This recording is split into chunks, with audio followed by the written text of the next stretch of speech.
I think it's better to go in the Afternoon. order. I'd like to welcome Yes, everyone perfect. this afternoon. Laguna Monterey Water District notice of a workshop, August 9th, 2017. Notice is hereby given of a workshop to the Board of Directors of the district to be held at 105 Fort Road, Portisville, Texas, on the 9th day of August 2017 at the hour of 3 p.m. for consideration of the business of the agenda below. This notice is posted at the office of the district on August 4th, 2017 at 8:50 a.m. in accordance with the Texas Open Meetings Act, Texas Government Code 551-041, 551-050. A copy furnished to the county clerk in Cameron County, Texas. We do have the presence of a quorum. All the members are present with the exception of Mr. Thomas, who notified that he'd be about 15 minutes late.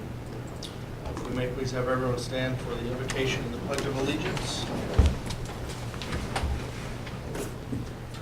Allegiance to the flag of the United States of America and to the republic for which it stands, one nation, under God, indivisible, with liberty and justice for all. Heavenly Father, we just want to thank you again for another opportunity to come together and meet and do one district business. Lord, we just ask you to give us wisdom and knowledge of the agenda and everything that comes with the workshop today, Lord, that we make the right decisions and move forward in doing district business the best that we can, Lord. In Jesus' name we pray. Amen. Amen. Just fine. What's that? Okay. Moving on to item 3, consider and discuss the following project for the possible November 27 bond issue. Item 1, Port Isabel wastewater treatment plant such holding basins, Isla Blanca wastewater treatment plant hydraulic improvements, Isla Blanca wastewater treatment plant grit removal and headworks, Andy Bowie wastewater treatment plant energy efficiency improvements, Andy Bowie wastewater treatment plant grit removal and headworks, lift station rehabilitation and force main upgrades, and new sludge drying basins at water plant treatment number 2. Okay. All right. I'd just like to mention, as we've done before, that these are necessities that have been brought to the board, and whatever decisions we make, it's just a matter of the final end point of this is that bond elections, and that the public approves everything at the very end. So right now, the decisions that we make is just to bring everything up front and know what necessities are, and try to see if we can move forward in making all the rehabilitations that we need. So that way we can keep the district going forward and the best that we can. And if there was to be a bond issue, these items that we're discussing would be under obligation bonds, municipal bonds. Correct. Just want to clarify that. Right. Okay, and then Charles, take it. You wanna take it? Yeah. If we just scroll down to the first page on the backup, what I did is I went ahead and put a summary and tried to prioritize the potential projects that we want to consider, and knowing that. Charles, can you come and? Oh, sure.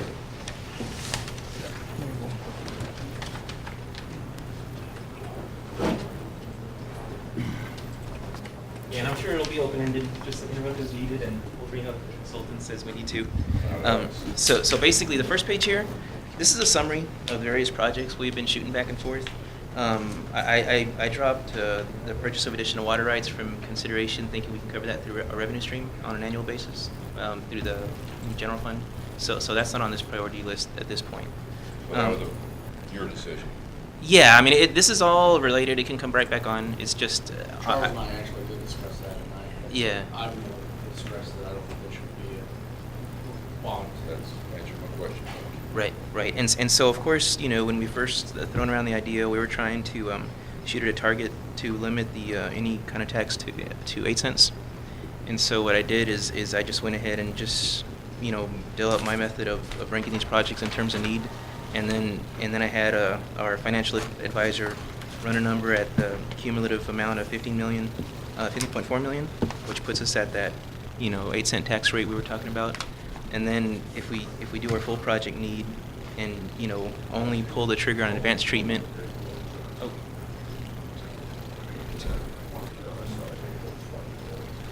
All right. Here we have Mr. Thomas joining the meeting. Yeah, I don't know if I'm mumbling. I'll try to speak slower and louder and in a better pace. So hey, Whitey, how you doing? It's warm out there. All right. Well, I was just rolling into the list of projects and the prioritization, which I just came up with. I'll try to catch up. And so, you know, I mean, we're here to listen to opinions of what projects you think are needed, you know, and what order, how we want to break up propositions. It's kind of all at the board's discretion at this stage. And so basically, I shot for 2 targets. One being, you know, not exceeding that 8-cent tax rate, which is sort of where we were starting at, you know. And then if we do our full request of projects, it would bump the tax rate up to 10 cents with a condition that we would never pull the trigger on that advanced water treatment until we had some kind of a 25%, you know, federal share, state share, some kind of grant component coming into the project for consideration. And so that's kind of the, you know, sort of the 2 points where I put tax data, you know, like that Adrian Galvan had run on the background just to see what those impacts would be. And so, and then plus from discussions, you know, for today, we wanted to look at that sludge holding tank only being 1 tank and reserve the second tank for future. So on the prioritization, on item number 2, I just took the sludge holding tank cost down to only doing 1 tank, not 2 tanks at you know, or. Yep. On that item number 2, the sludge holding tank, one only, Right. you have it penciled in at $1,642,000. Correct. Then item number 9, you have it penciled in at $900,000. Please explain. The 900,000, the 1.6 million is building the pump station and setting up the pad for a future tank, but only building 1 tank at this time. And the 900,000 would be the additional second tank, as shown in the plans being prepared. Why would you set up a second pad? It's to meet the capacity requirements. I mean, I don't know if we want to bring the engineers to explain the reason for the sludge holding tanks and their sizing and get into that We've been with discussion. this horse for a long time. Exactly. And at that time, it was like $1.2 million each. Oh, well, it was 2.2 million for the project that's currently at 95% for No, Corolla. I'm referring to the sludge holding tanks. I'm Yes. just one of my recall, it was about $1 million. Oh, I hear what you're saying. And now we're $1.6 million for one, but then you elected to put in a second pad, and you're saying to us that it's because we're gonna have a second one? Well, it's always. I mean, this is basically revised cost estimates. I mean, I know the number that Corolla was shooting around was 1.3 to the 2.2 between the first and second, which maybe Richard can. Sure, I can chime in. Evening, Mr. Chairman, members of the board, Richard Correa with Garver for the record. So the way the outlook for this particular project was that this was a standalone project. As it was packaged before, it was part of a larger construction project. There are obviously some cost savings with mobilization, et cetera. So this would be representative of a standalone, single construction cost. So that's why we have some adjustment there on the high side. Any guesstimate of what the cost savings is? If it were to be If it packaged were- up? If it were in the package that was. Well, that's the number that was reflected in the previous engineer's construction package as a part of a larger construction contract. Right, the sludge holding tanks. Yes, sir. That's where those numbers came into us. Yep. But then, I'm still going back to my original question of $1.6 million for one and $900,000 for the second one, but he just said that's because you're putting in your pumps and you're handling stuff for that equipment, that tank now, which in essence has the capacity of 2, obviously, and you're throwing in another pad for the second tank. No, the foundation for the second tank wouldn't be constructed until we're ready to build the tank. I thought you said Right. it It was would be. factored in here. Well, because when you add the cost of 2 and 9 together, that's the estimate that's in the attached engineer's report that's been prepared. And what I did is I just kind of did the estimate on a split, is if we defer that second tank to a separate bid or an alternate item, I just broke it out to 900,000 being that portion of work the contract. But we gotta do 1 tank, right? Did you Yes. say that a couple Well, we meetings really ago? need to do 2, but if we only get one, we only get one. Going in a module phase, in a module style is what we're Right. suggesting. Right. It's just a way to keep the tax rate easy. So really, it's like 300,000 over what was originally estimated to this a year ago or so, because they were saying 2.2. Now it's 2.5. That's correct. Since it's a standalone 3 or 4 project. months ago. Well, this is just a revised estimate, and you know the history of our know our feeling on that. So we're trying to be we're being- Plus you're looking at about 2 years out from building also. I mean, if you're going off of this, you're building about 2 years ahead, so. So and right now, we're discussing the future needs and projected costs without any bidding per se, to know what the real cost is gonna be at the time. That's correct. And so, real horse trading comes later, we're just budgeting for Right, it. this is a not to exceed from the authority of issuing. So when do you need the first tank? Now, right? I mean, that's the, We need it's to. part of the deal right now. I mean, Not the- 2 years from now, right now. Right, If you're using this money, by the time this goes in November, sign the bonds and then start construction and completion is about a 2-year phase. I mean, this doesn't just have to start November 1st or whatever that, I'm just trying to Yeah, clarify. and well, we can also do a reimbursement agreement, where we get Right. the general fund now, but we reimburse it by the time. Then you can. So we go ahead and pay for it now, and then it's reimbursed out of this bond money. Can be. Can be. It's not one option, to start immediately. But I wouldn't recommend doing that unless you have a bond. If you let the bond issue, the bond issue is passed, then you can use current money, start right away, and it's reimbursed. Otherwise, before the bonds are issued, money is, the legalities, everything is placed, that's about another 9 months to a year to get all of that paperwork trailed, added up. Question. Yes, Jeff? Mr. Chairman, Jeff had yes, something first. at one time,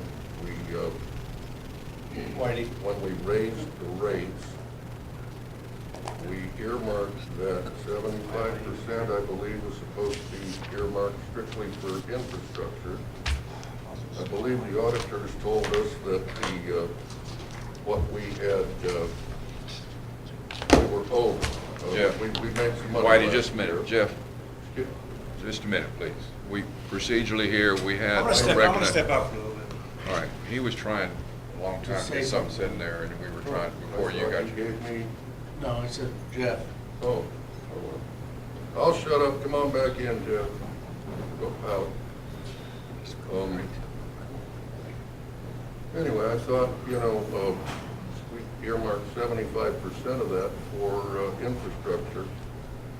And on the The 5 year. surplus, Right. not and- the and- surplus, Dirk. And that rate increase is now being used in our capital planning for water infrastructure, sewer infrastructure. And Okay. that 5-year plan is mapped out, and for that revenue stream, it would not fund these projects. It's not enough. You know, I mean, we have that money assigned to other areas. We'd be able to build, so it only takes some 20 years, but it would just take too long to build the revenue stream. Could I go over to Bill, Jeff, I'm sorry. That would be kind. Oh, yeah. Well, Yeah. We'll sit you next to him so y'all hear each other. Rick, did you have something you wanted to comment or add? You better scream. Well, I do have a couple of thoughts, and, we're here discussing a bond issue. And to be frank, I ain't sold yet. And I'd like to be open-minded, we've got ourselves, my understanding, we have ourselves pinned in a corner to where we gotta have a sludge holding tank for the new grit plant. Is that correct? That's correct. So we need to take and be really focused on that, of one way or another, we can get that thing in place, because tell me here and now, the new grit plant, will it operate without the sludge holding tank? If so, for how long? Well, it's the fine bubble diffusers are going to be a maintenance problem if we don't build the tank. Okay, so we got ourselves painted in a corner, Right. and we gotta have a sludge holding tank, so, Right, but if you notice, just not to minimize the importance of other projects, but I do have that ranked as number 2, not number 1 in our need. I feel like number 1 at the end of the day is going to be the new basins at Water Plant 2 for sludge. I feel that's more important than our maintenance problems that we're creating okay, ourselves. all right. But my comment, gentlemen, was that, I'm still not sold on the bond. And I would like to look at these things in, partial or part or none. But if we have to have a sludge holding tank, we gotta figure out where to come up with the money within the district if we're not doing a bond. So what I'm looking for is, I know we have kind of a round number here, but at the end of the day, if we feel that we can't do the bond right now, I would like to know what is staring us in the face that has to be put in place. And we've identified the sludge holding tank. That's going to have to be done fairly quickly, correct? Yeah, I mean, I think between the two essential projects, I'd put the new basins at Water Plant 2 and the sludge holding tanks at Port Isabel. You know, the rest, Those two items there are the most critical Yeah. at this point. We can't do without them. I guess that's what yeah, I'm we have a asking. lagoon that's full and the half construction that's needing the sludge. I mean, with the lagoon, you know, we can be doing, I mean, it's very ineffective. Nobody from Water Plant's here right now, but it's just not doing the job. it's doing for The one that we cleaned out. Well, we'll have to clean that annually until, but it, Okay, so that was a few grand. So Yeah. we do have a little bit of breathing room there, correct? yes. Okay. So we don't per se have on the sludge holding tank with the new fine bubble diffusers that we have. Therefore, we've got ourselves in a pickle we got to take and do that. Correct. Right. Okay. I don't have any, I don't know any. The other is if you pull one or two of these out, you can go a revenue bond structure, which, I mean, if you're taking just that one or two of those items, you can go revenue structure stream and fund those fairly fast without having to go obligation bond and fund. I don't know what that borrowing capacity is or where we are on that. I mean, that's another revenue stream to go down also, without having to go for a large bond issue. When you go for a large obligation bond issue like this, you're better off to put all the projects into one issue, obligate the bonds, they're paid for out of property taxes, they don't, the rate's pretty much standard, and move forward. That's kind of, there are two different ways to look at the direction that you want to go with this, and how you want to pay for it.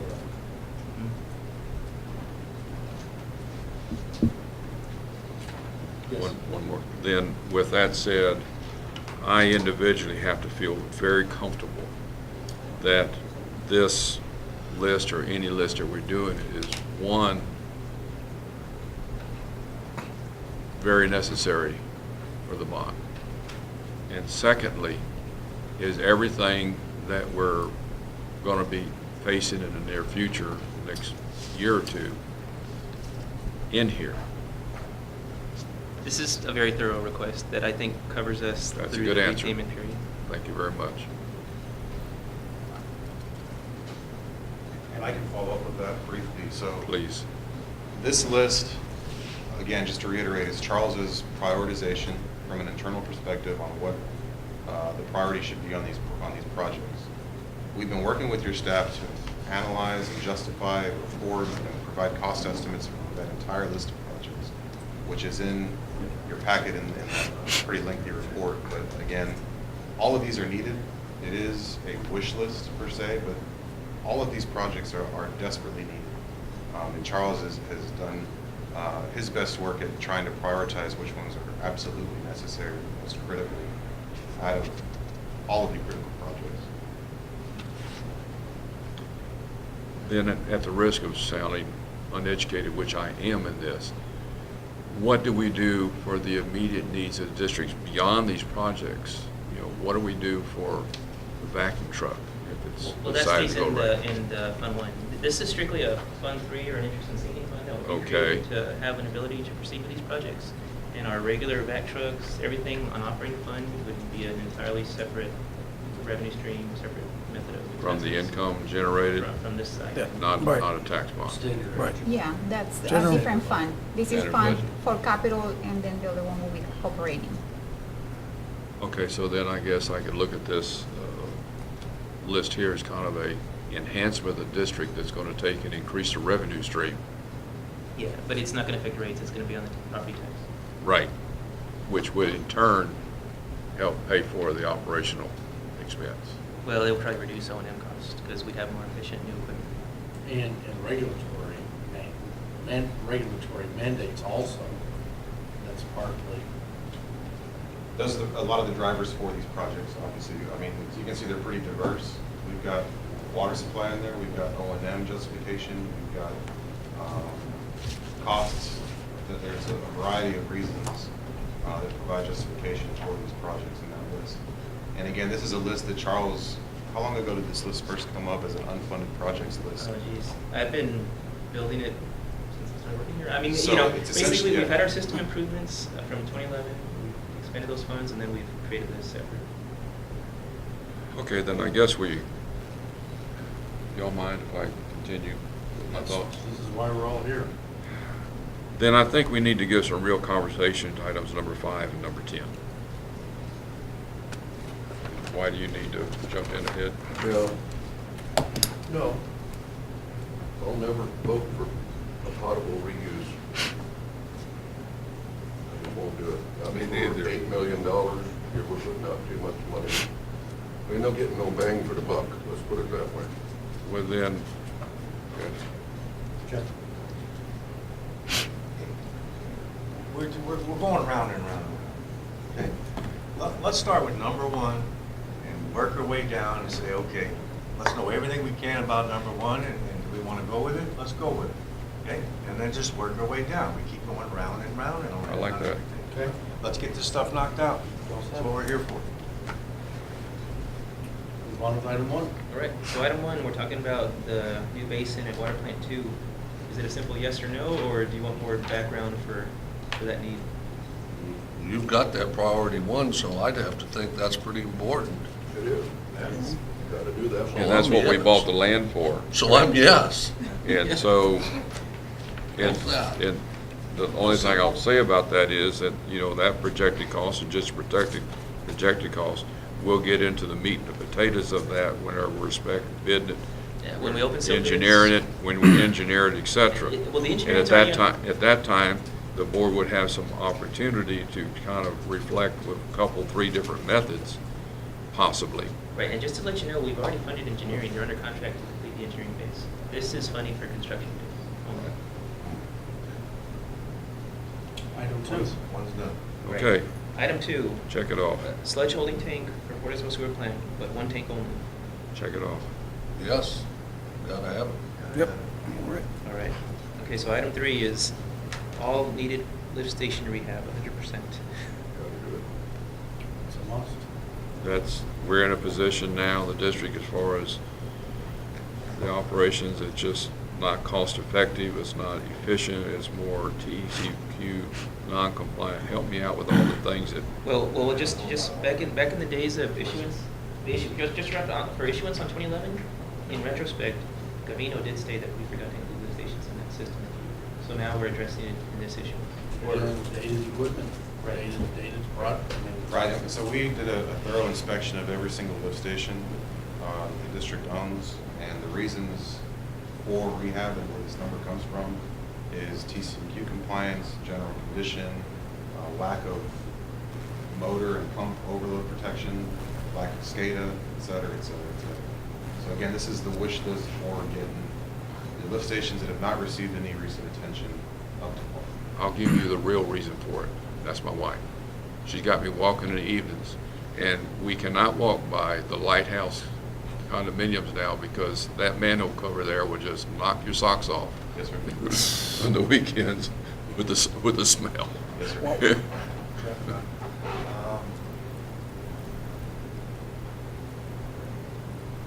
The 4.9 would be the lift stations that we only need to have done, correct? Not the ones we've already been working on. That's right. You mentioned SCADA, so there will be some talking back and forth between this office and the lift stations.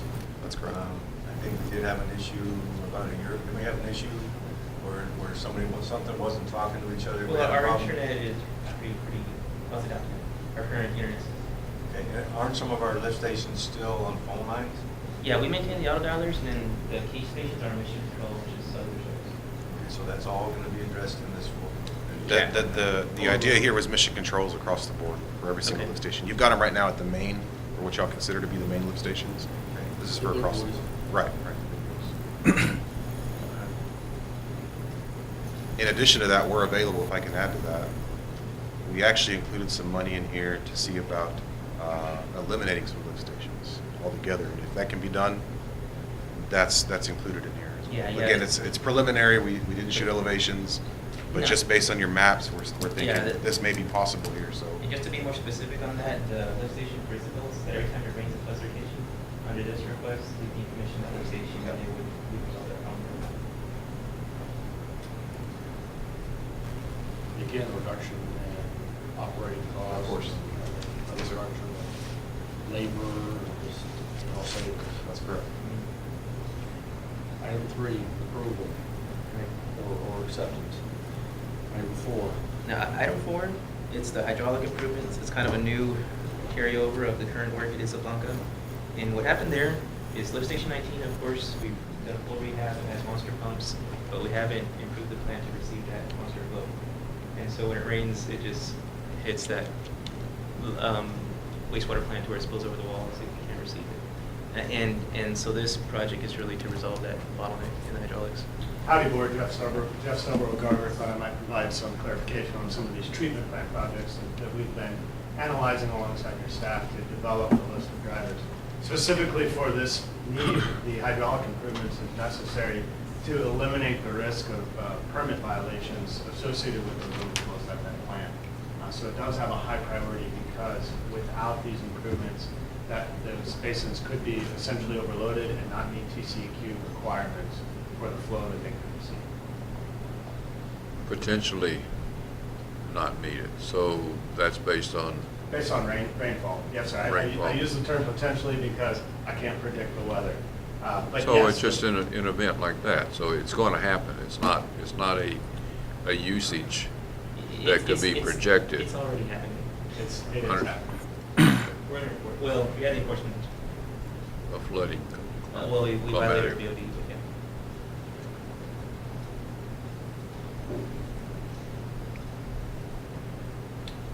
So item 4, acceptable. It's, from the experts, it's It's necessary. necessary. Moving on to item number 5, advanced water treatment facility, potable reuse, 75% share. That's subject to state. Right, and just kind of the conditions, I was talking to bond counsel about if we do address, we can put language in our propositions where we would only proceed with this project under condition of state and federal grant assistance. Reimbursement. Well, just like 25% of the project being a federal or state share, not our local tax fund responsibility. And that condition would have to be in place before we met proceeding with issuing debt for the local mortgage.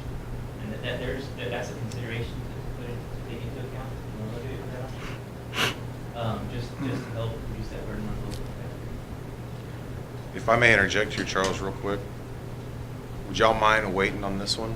Since work order 3 was just authorized, we've got Dr. Watts here, he's gonna do a presentation. I agree with the ranking here in terms of prioritization because it has to do with water supply, but these numbers will have to be adjusted, and in terms of justification, I'd like y'all to hear Dr. Watts' And presentation. that's in your presentation on the next agenda item. Yes, sir, I think it's that's better to correct, address that yeah. one. So if we could skip that one if that's okay with y'all. Gladly. Give me a Yes. recommendation. All right. Moving to 6. All right, so 6 is the new headworks, or need for a new headworks and grit removal at any buoy. Yes, so on the headworks and grit removal, you'll recall that at Andy Buoy and Isla Blanca, you do not currently have any pre-treatment or preliminary treatment Sure. at those 2 facilities, which is screening for removal of rags and debris, and then grit removal to remove any organics and sand particles. You're currently under construction of these at the PI facility because they were deemed necessary for that facility. So what we wanted to do as part of our evaluation and what I presented to you previously is go in and evaluate how necessary these facilities actually are. Could we potentially defer this cost? And we did a thorough evaluation, actually taking samples of grit from your facilities to see what was actually impacting the operation of those plants. And in short order, what we identified is that grit was actually impacting the operation of your facilities. It can clog your aeration basins, reduce the volume, which again can lead to some of the challenges you've had with permit compliance. So we did a life cycle cost analysis and identified that if you were to invest in grit removal and screening removal facilities, this would be a much cheaper option over a 20-year planning horizon than continuing to pay for the ongoing downtime, maintenance, and accepting the risk of potential permit violations. So we recommend and encourage you to construct headworks in both of those facilities to reduce the risk of permit violations and save significant money on O&M. Can you walk me through, what Isla Blanca operators, Andy Brewery operators are doing right now without the grid removal? What extra are they doing? Right, so what happens is over time that grid is settling in the aeration basins, and they can't necessarily see that occurring, but it'll fill up in the corners of the basins, and it's reducing the active volume. And so when we see some of these permit violations and these struggles in operation of the activated sludge process for removal of BOD and ammonia, that's directly related to a reduction in the volume capacity, which is related to the grid. So over time, those basins have to be pulled out of service, and they have to go in and remove that grit manually. The other component besides grit is the rags, which is a huge problem in all of our wastewater treatment plants. We're especially seeing an increase in this problem due to what we call in the industry non-dispersibles or flushable type wipes. It's become very common for households to use that, and that's starting to wreak havoc on the maintenance of our pumps at our facilities. And so screening, yes, sir. I'll wait. Screening improvements would be necessary along with the grit removal. That's what we call a headworks package to help remove those rags, which without that, the operators, to answer your question directly, are having to remove those by hand. How often are guys doing that? Putting those things down? Do you want to have Mark speak up to the operators? That's fine. Yeah, you want? Well, we hadn't done it like in Isla Blanca, you know, the gates didn't work. I remember, I was an operator, we do it once a year during the winter, we close everything down. Shut 2 bases down and then we go in and clean, and then turn the other ones back on and shut the other ones off and go in there and clean. Right. Now, with the gates being down, how long did we go without doing the annual cleaning? And we went 10 years without having the ability to clean the basins because the gates broke. We lost capacity in our tanks. Another question, maybe Carlos can answer. How many violations have we had from Andy Brewery and Isla Blanca on, you mentioned BOD and ammonia, have we had any? Just one. I think it was One this over- past one year. over- One over Past year. 60 years? Well, all last summer, we violated for 4 or 5 months in 2016. Violated but not followed. Well, we did get fined. It was like 7,600 on the fine. Yes. Frankie. May I, real quick? Francisco Guzman, for the record, senior wastewater plant operator. Yes. And to put in rudimentary language, what he was talking about was, you know, we stick a rake down the channel track, and it hits solid grade and sand. That's it.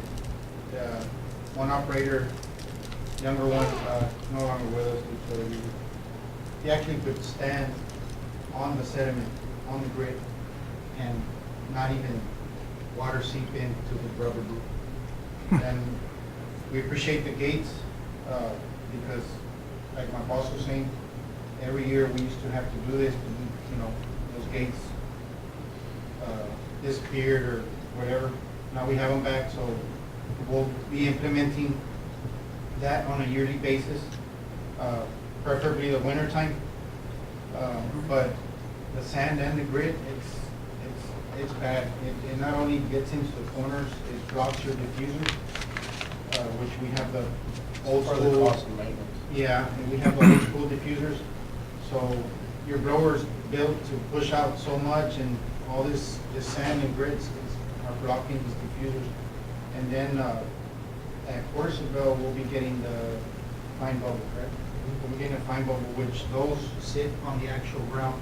So there for sure, which we appreciate again, the headworks we are getting over there, because that's gonna help alleviate that problem in the basins, and it's gonna help maintain those fine bubble diffusers. It's very, I mean, it's very costly for us, because we have to go in there and do it, and we don't mind, you know, that's what we're here for. But we would appreciate it, you know. Yeah. It'll cut down on costs, on all the things we are getting done right now. And even the work that we're doing that's under construction in Port Isabel, it started off with enforcement action in 2008, Yeah. 2009. Never mind. I was gonna, I ask you? Get at that question real quick.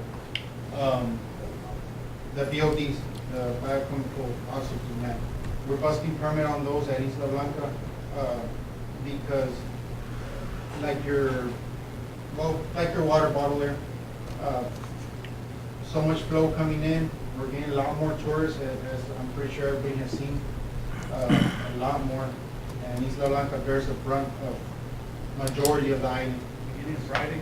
Yeah, I mean, Thursdays, Fridays, we could see our flows. Monday, the water's still. We're extremely murky. So basically, our basins are trying to handle all this flow coming in with the capacity of, sand and grit built up like that water bottle there. So we can't handle that capacity coming in. That's because the basins are full of grit, Yeah. grit And- right and now, it's- because you haven't had the gates to go in there Yeah. and clean them and take care of And it. now it's a question of time because we don't have the grit removal and all that, so. Well, we've already cleaned the basins, Yeah, and they're at rain clean. events, they still spill over the walls. Let me ask him a question real Yes. quick. Yes, sir. As I recall some presentations, first, thank you for what you do. It's not us at all.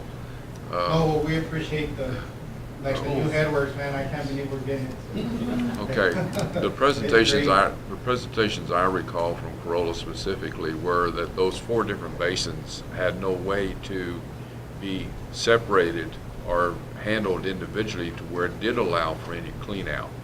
And then if one went down, you couldn't take and handle it because they were not separated to where a Yeah, lot, they're- so you couldn't handle that. So the headworks that we're talking about, that's a question of engineers, is then you said a headworks package. And so the headworks is something that, as I recall from another presentation, of just changing that to where that water can flow in such a way or be managed to isolate some of those basins so they can be cleaned out. Are we talking about that with this headwork package? Is It's, that the gates you're talking, is that a gate? well, they're directly related, but if you look back to item number 4, that's specifically what was addressed in that justification research in the report, which y'all have agreed is necessary. The aeration hydraulics. Right, we would, in this package, in this estimate, we would remedy that to fix that issue. So then number 5, sorry, number Well, it'd be down to number 8 6, would be. number 6. But the headworks, I guess I'm going back to Jeff's question was, what are we doing now and what can happen? And so the challenge is right now is, like he said, is filling up, and I get that, you just can't blow the water because it's filled up, that it didn't have a method to where any of those basins could be singled out, separated to allow for cleaning out of those basins to get it back to area. Now we're talking about more of a grit removal process, and that's different, I'm assuming, than just isolating a tank to be able to get in there and manually remove it. Am I understanding this correctly? That's correct. The headworks that we're discussing would be another process that would be removing grit 24 hours. Before it even got into those 4 Before it basins? even got to the basin. Before it got to 4 basins. So that's a whole different thing. I was associating headworks being, the extension or rerouting of these 4 basins. So the headworks is just like a structure you see popping up in First Floor. That's Right. But I have a question for that. Now that the gates are installed, you have gates to isolate, right? Could we wait on this until, a few more years before we start building a grit removal? Because now we have gates and you can work and isolate. Well, What's- the hydraulic bottlenecks on the influence side of the aeration basins, so the headworks really won't resolve your hydraulic bottleneck because of the way that the effluent channels get stripped. Jeff? Yeah.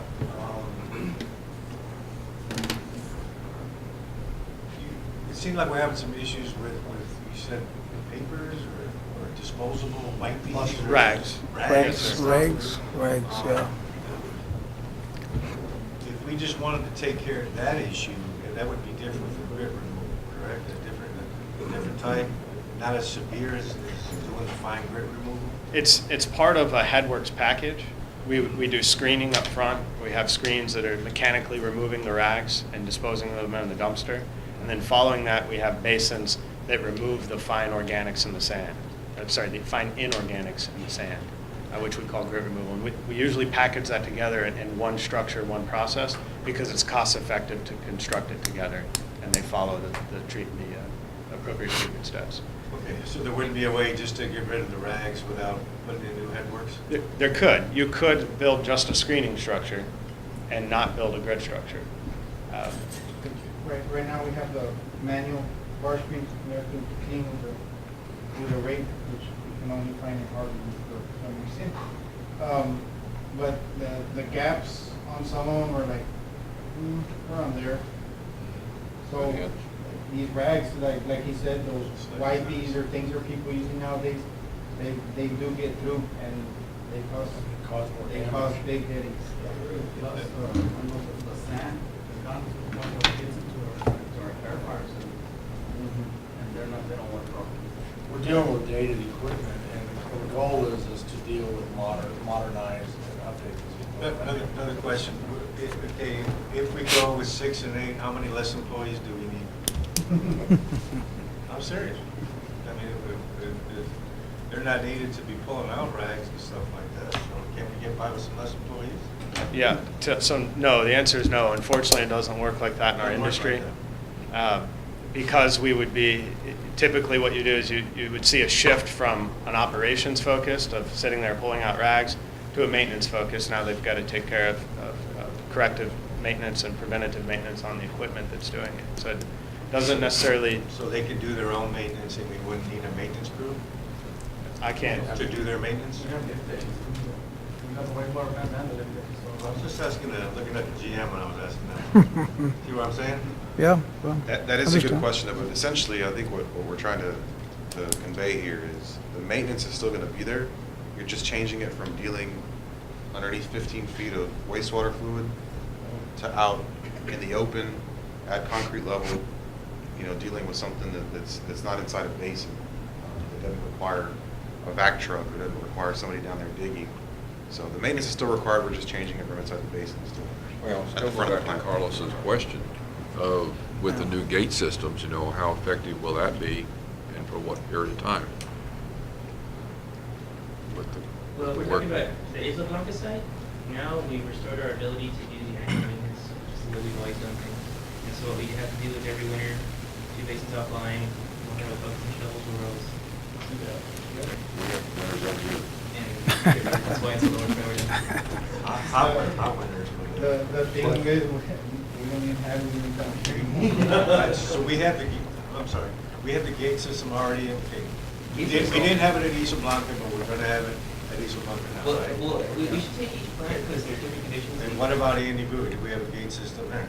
Well, Annie Bowie doesn't have an ability to have a basin offline, but we do have that ability. to How come it doesn't have the ability to go Because offline? of flow and. Please. And Bowie, big square. We have your channel track. The digester.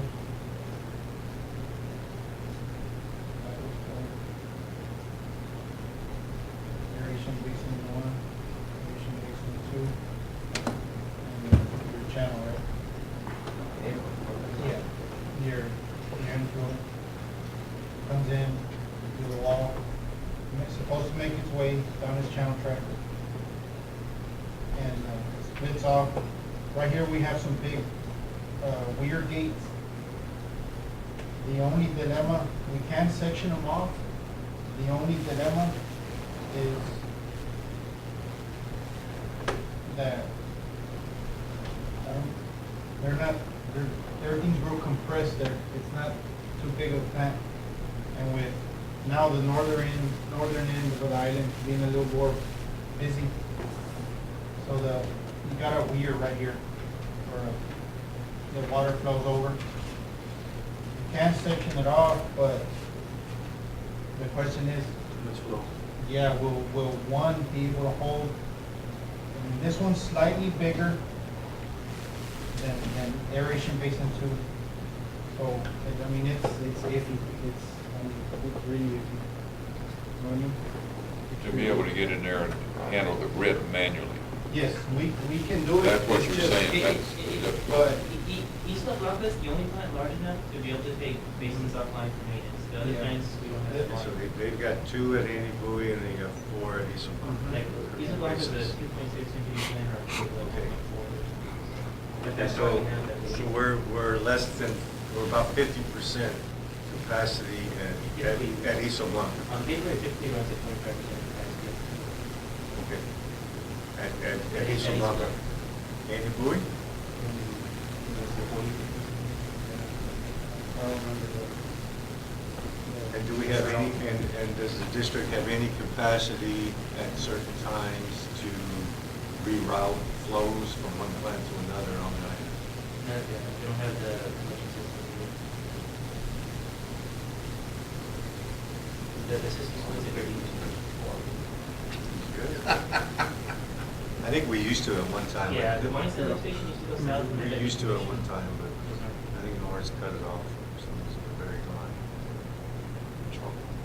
As part of our evaluation, we went through and totaled up all the maintenance records we could find, identifying cost associated with handling grit and rags at your facilities, where it was hurting downstream ponds. So you mentioned the clarifiers and the sludge ponds. So we focused a lot today on our discussion on how it impacts the aeration basin. There's other downstream equipment that we looked at. And so what we wanted to do was identify if there was a financial driver as well, besides the potential risk for permit excursions. And what we identified is that when you take into account all of the potential damage that grit and rags cause that we could find in the maintenance record and working alongside your staff, and you total that up versus the capital cost, there's a payback associated with building these headwork improvements that is, and I don't remember the approximate number, it will be in the engineering report that you receive, that is somewhere less than 10 years. So it makes financial sense from a perspective. You're going to pay to remove them one way or another, whether it's manually or mechanically, but the mechanical option allows you to do it more efficiently and at a lower cost, we believe, which is why we continue to recommend it as an improvement. We get a consensus on 6. So, yes, thank you.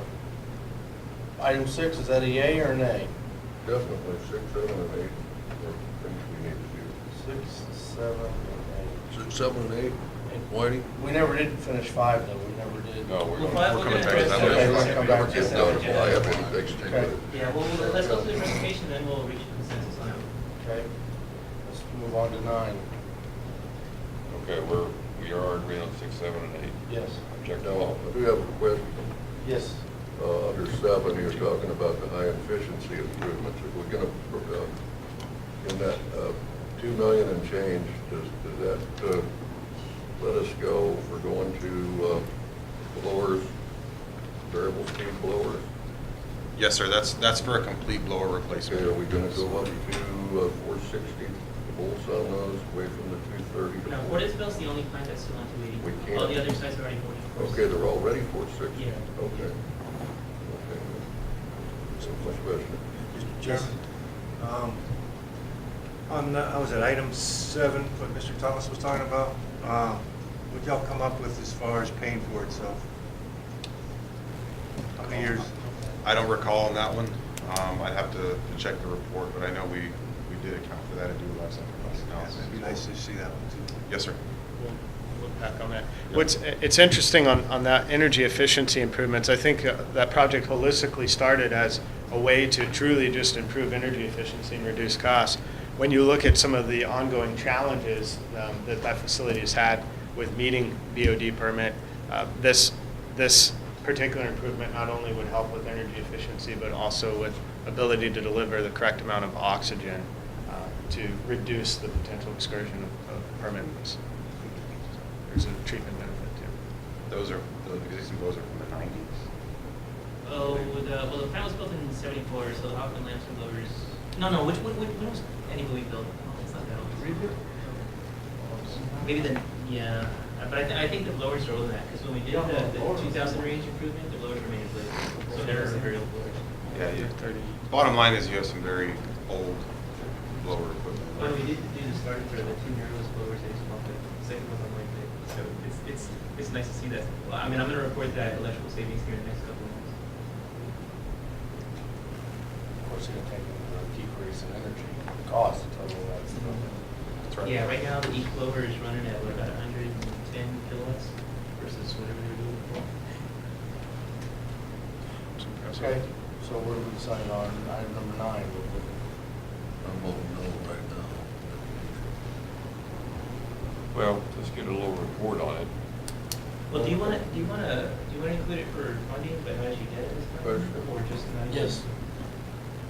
Item number 9, once we do item here 2, all the infrastructure there for number 9 is lateral. Just dump it off the truck, pull it up to the road, buckle it together. Right, as it is, the way Carlos preparing the plans that are 95%, item 9 is already going to be a bid alternate, and to stay on schedule, we need to advertise in January.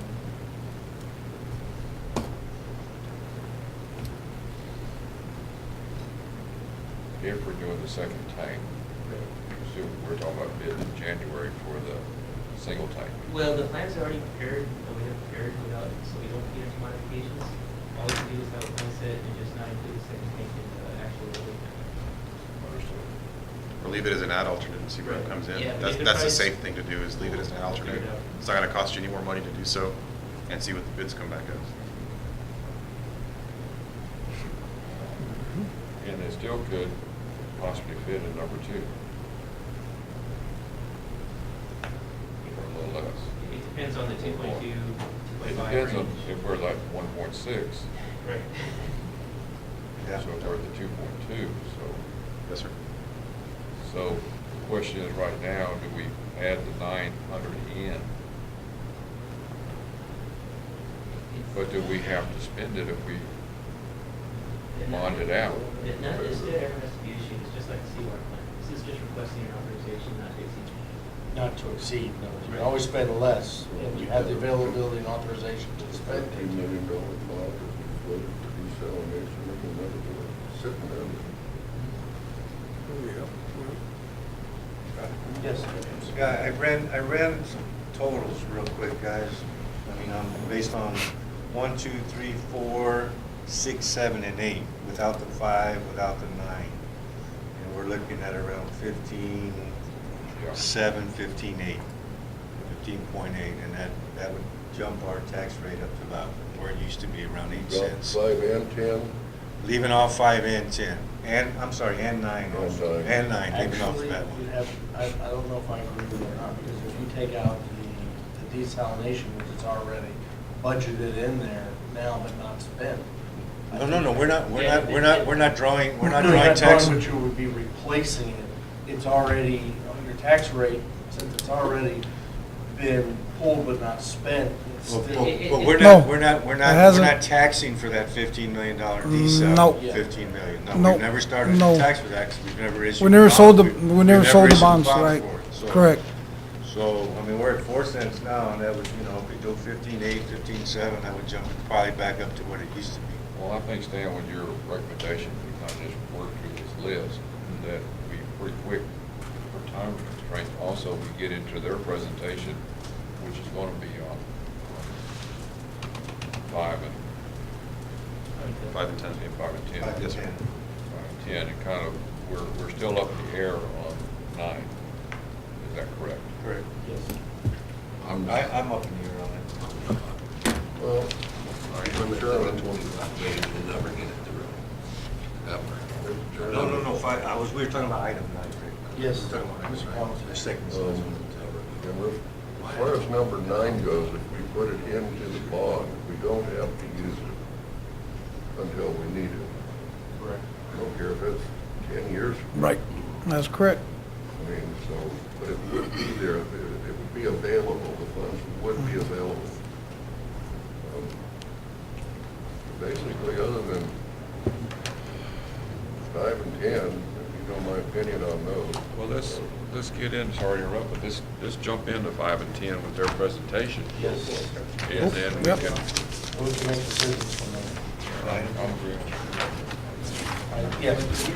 Yeah, please, yeah, thanks.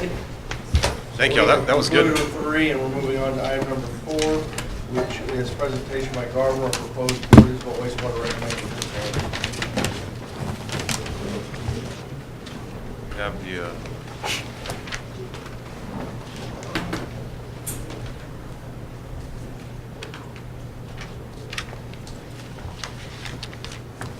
all right. Thanks again for y'all's time. I'm Richard Correa. This is Jeff Stober, Dr. Michael Watts. So we were authorized under work order number 3 to do a value engineering study on the previous engineer's report and determine some different treatment applicability solutions. Oh, thank you. It's Aggie proof, right? So the agenda for this presentation is just to cover the drivers for the reuse and to provide a report on the evaluation of reuse alternatives. So just a quick summary of the drivers for reuse. What I'd like to cover today is Laguna Madre's prorated water rights, water supply and demand, and show you that the demand will at some point exceed your current supply. The projected growth rates that have been discussed previously, the impact of populations, not only locally, but on a regional and state level, the cost drivers, and then some water quality drivers for reuse. So just a quick review of TCQ, section 303.22. Laguna Madre Water District is one of 4 certificates of adjudication. They're 23,850. And what that says essentially is that your water rights are prorated based on the available storage in the Amistad Falcon system. Proration is initiated when Amistad Falcon storage is below 50%. Then it's adjusted accordingly per 1% change thereafter, up or down. And per this section, the water master is supposed to provide you with a 2-month notice of any upcoming proration. And that dates back from the Valley Water suit from 1956 to 1970. Water supply and demand drivers. We've all seen this graph several times. This is projected demand over the next couple decades in available volume. We've seen the fully curtailed allocation at 5628, which is a worst case scenario under your proration. And then we've seen the gap going forward. There were some questions last time on what was the assumptions, or what were the assumptions rather, for this growth rate.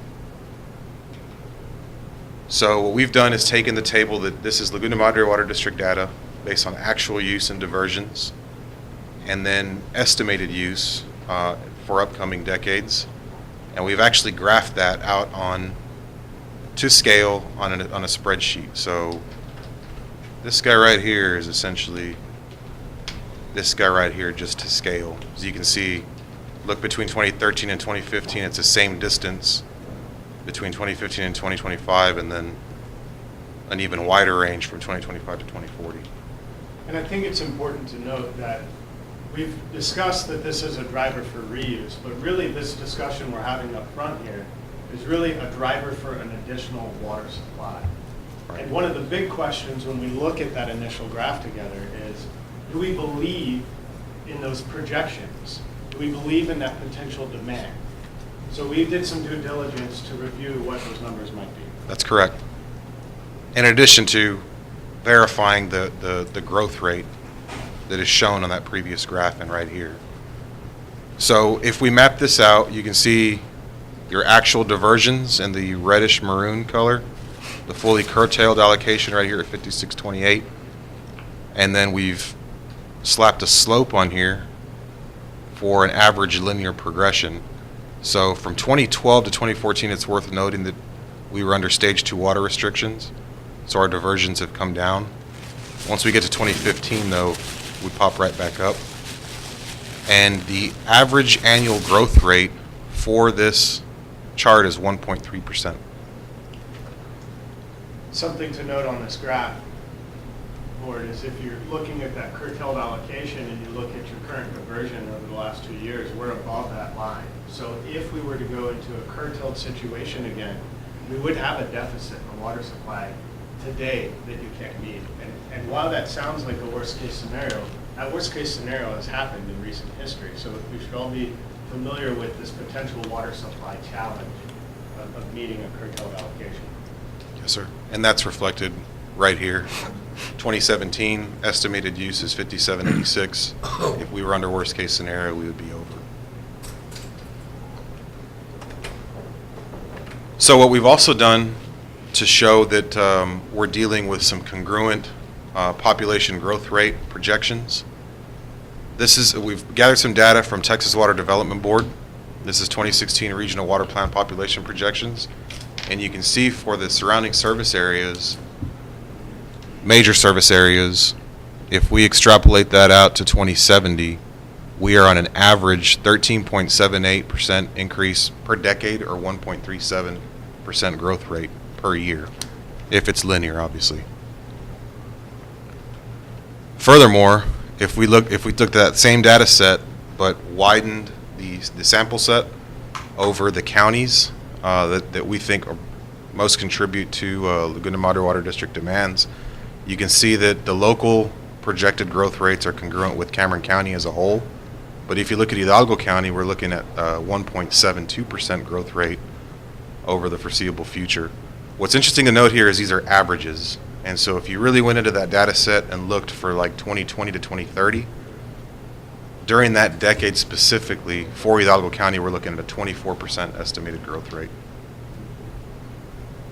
which is considerable, obviously. The general projection for the Rio Grande Valley growth is double in 20 years. Yes, sir. I mean, that's the- Yes, sir. Along that same vein, we've taken demand growth projections from previous engineering reports, and this isn't just one engineer, it's multiple engineers that have done work for Laguna Madre Water District, gathered that data and plotted that as well with, again, average projected growth, and then your fully curtailed allocation there at 5628. And if we put an average growth rate, a linear average growth rate on there, we see that it's 1.5%, which is right in line with what the county suggests and Texas Water Development Board suggests.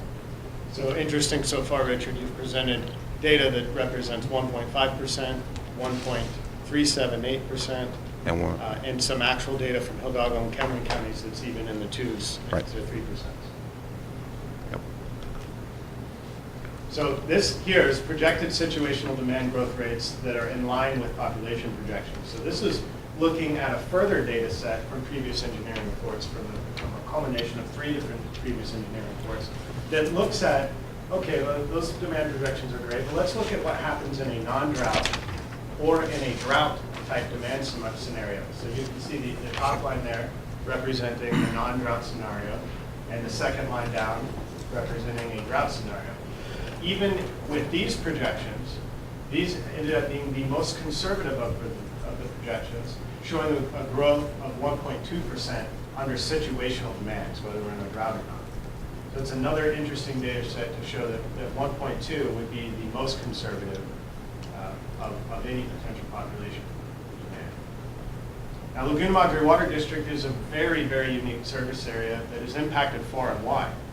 As y'all are aware, it's not just the residents that live here that are impacting your water supply needs. What we're looking at here is a table with a sample set in the rows of South Padre Island, Port Isabel, Cameron County, and the RGV as a whole. And what we'll see there is that the first column represents our 1990 population, and then there's a column number 3 is the year 2000, and the final column is year 2010. And those are actual growth rates of the county or those specific areas, South Padre Island, Port Isabel, and Cameron County, over those decades. So we've presented demand projections that show anywhere from 1.2 to 2%, but we can see that the actual population growth historically in South Padre Island is 4.5% and 1.6%, 2.8, 2.1, an average for the last decade of 1.7% is represented there. Furthermore, from an economic report. You can see the quote there that states, in the resort market analysis produced by Aaron Economic Consulting in 2011, 14. maybe it says 14, I need some glasses. The annual visitation for South Padre Island was just over 4.3 million visitors, which is an average daily population of 11,780. I think that's fairly significant, because that's a water demand we have to plan for as well. So why are we going through this exercise and showing you all these numbers?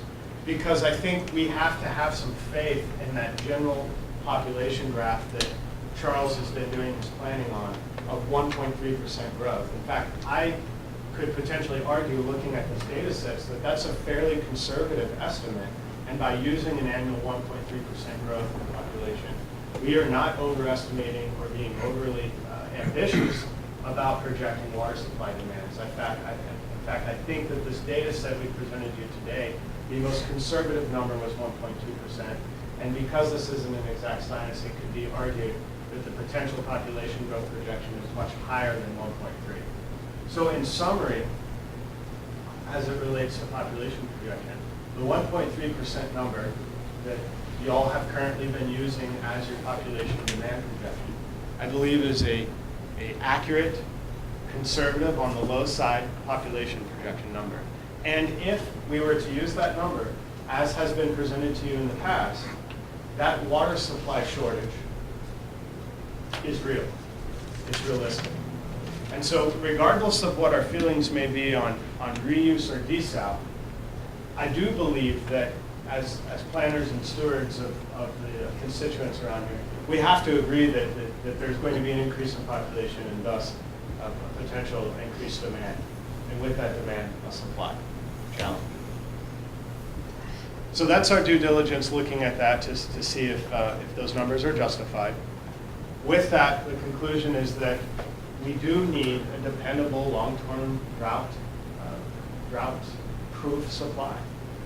And in the past, you've investigated 2 dependable options for long-term drought-proof supplies. And those investigations and previous engineering reports have identified the potential cost of identifying other water supplies to provide you that gap in your demand. And those reports identified that reuse was going to be the lower cost option versus desal. So I think it's important to note, from our perspective, we don't have our horse hitched to any wagon. What we believe is we need to be investigating and moving forward with trying to make up that deficit in water supply. And with the data we have today from all the previous engineering reports that you've invested in, reuse appears to be the lowest cost option. Now, did you have a question, sir? At some point, I do, but I'll hold. Okay. Now, you've completed a feasibility report previously identifying AWT advanced treatment, direct potable reuse, as the most effective option. And you already started down the path of constructing what is considered the phase 1 package of this advanced treatment facility at your Port Isabel wastewater treatment plant. So you've already invested money in the reuse game, in a sense. And previous planning, or previous reports include a current cost projection for planning and funding assistance moving forward, which is why we're still discussing reuse today. Now, further on the reuse drivers, I think it's important for us to all understand that the Rio Bravo represents de facto potable reuse with minimal influence on upstream treatment. So I'm not sure where everyone stands with their personal sentiments on whether direct potable reuse is the right solution or not. But I can say that if you look at where your water intake is represented there on that map with a star, and you look at the upstream 30 miles of dischargers, that you are in fact doing direct potable reuse already. We actually call this indirect potable reuse because there's an environmental buffer. There's wastewater treatment plants putting their effluent into the Rio Grande, and you are taking that water and treating it to drinking higher than drinking water quality standards. Does that reflect Mexico's? This is just Texas permit. That's correct, yeah. So that it's even exacerbated beyond this. Now, this isn't really shock to any of us in the water industry, because everywhere in Texas, across this great state, we're all downstream of somebody. But it should be noted that this is not a unique thing when we start talking about reuse. Direct potable reuse is essentially just minimizing that environmental buffer that already exists. Now, TCEQ already lists impairments for the lower Rio Grande, including bacteria and nutrients, and this has been in place over the last over 20 years. This is a very, very challenging water supply body already. Even if we could accumulate more rights, it's a very, very challenging water to treat. It has fluctuation in water quality due to both point and non-point discharges like we just discussed. So not only are we concerned about, or not concerned about, but not only do we have to deal with wastewater treatment plant discharges, on the Texas side we have Mexico as well, and then of course non-point source or agricultural runoff. All of this creates challenges. Furthermore, the last point I'll make here is that currently the water quality trends in the Rio Grande are increasing total dissolved solids, or TDS. So the lower map represents the stream gauges or stream stations that TCEQ uses in their model, and you'll see two charts. And essentially what those charts represent on the vertical axis is TDS, or total dissolved solids, in a concentration of milligrams per liter. And the horizontal axis, the x-axis, represents time. And simply from those charts, if you look at it, you'll see that the TDS has been increasing in the Rio Grande.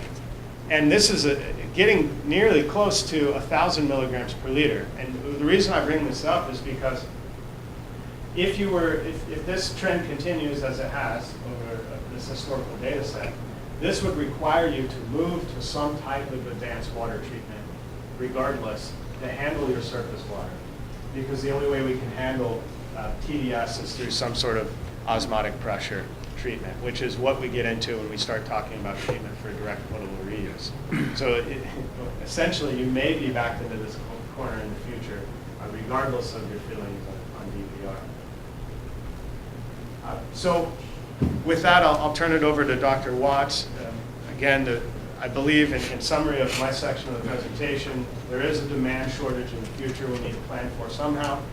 You've invested a lot of money, which is identified in the past that reuse is your lowest cost option. And reuse gives you the ability to control your water supply with potentially better quality than you're already getting from the Rio Grande. Before you go away from this part, Yes, sir. I'll ask a question that maybe you covered in his. Yes, sir. You've given us the projected growth on averages potential on a conservative level, Yes, sir. basically. The projected growth of the population. And you've given us some cost comparisons for reuse and desal, et cetera. So we're looking at and we're also looking at that our current source, the Rio Grande, is not going to be as good in the future as it is now. My question is, and maybe you'll answer it later in the presentation, is what is our volume that we're going to gain from a reuse system? How is that going to take and augment what we're doing to supplement what we're not getting from a river? Somewhere we've got to plug in some numbers to know what this beast is going to produce for us. Excellent question, and I'm going to do a deep dive into that. Okay, thank you. But what we're talking about, the cost estimates I'm going to share with you are based on producing 1 million gallons per day. How many? 1 million gallons per day of new fresh water. And we have that capacity from our flow right now? At Port Our- Isabel wastewater A facility. million, okay. And what, I'll listen to the presentation, ask my question later. Yes, sir. Thank you. Thank you. Deep dive into it. So What do you I think that Jeff and Richard did set the stage very well. My name is Michael Watts. I'm also with Garber. I had the opportunity to, and the reason why I'm here today is I had the opportunity this summer to look at this more closely with Charles and Richard, taking initially a second look at the master plan recommendation for the design of the advanced water treatment facility, and then having that opportunity to look at it in more detail, assess whether there are potentially cost-effective alternatives to that original master plan approach. So that's what I brought to share with you today. As a reminder, the recommended reuse alternative from that Title 16 approved, Bureau of Reclamation approved report is shown here. Here's the schematic. It's producing that 1 million gallons per day from Port Isabel Wastewater Treatment Facility effluent and supplementing the current supply in reservoir number 3. And so from a scale perspective, from a relative flow, question? How are we getting 1 million out of Port Isabel on that average daily? That's not what we do per year. What is it, Charles? I don't know, you want to go off, what are the average flows at Port Isabel today? Corolla said we could get 500,000. What's our average daily flow for the whole year? I mean, just an average flow, like at Port Isabel is about 760,000 today. So how are we but- gonna get 1 million? Well, it's from a capacity Okay. standpoint of, since the plant is sized for 1.1 million, we're talking capacity, not actual flow pushing through the plant. That's the difference in the term. I still don't get it, Charles. Yeah, well, because there's real flow that's going through there. And so Right. with that real flow, based on flow records at a 75% recovery, we'd essentially reduce our diversion by about 11%. And from a capacity to size it for what that plant is currently sized at, that would be the 1 million gallons definition. And this is leading into a great conversation that I hoped we would have about Right. staging and building this to meet that. So we're talking about 1 million gallons a day finished product?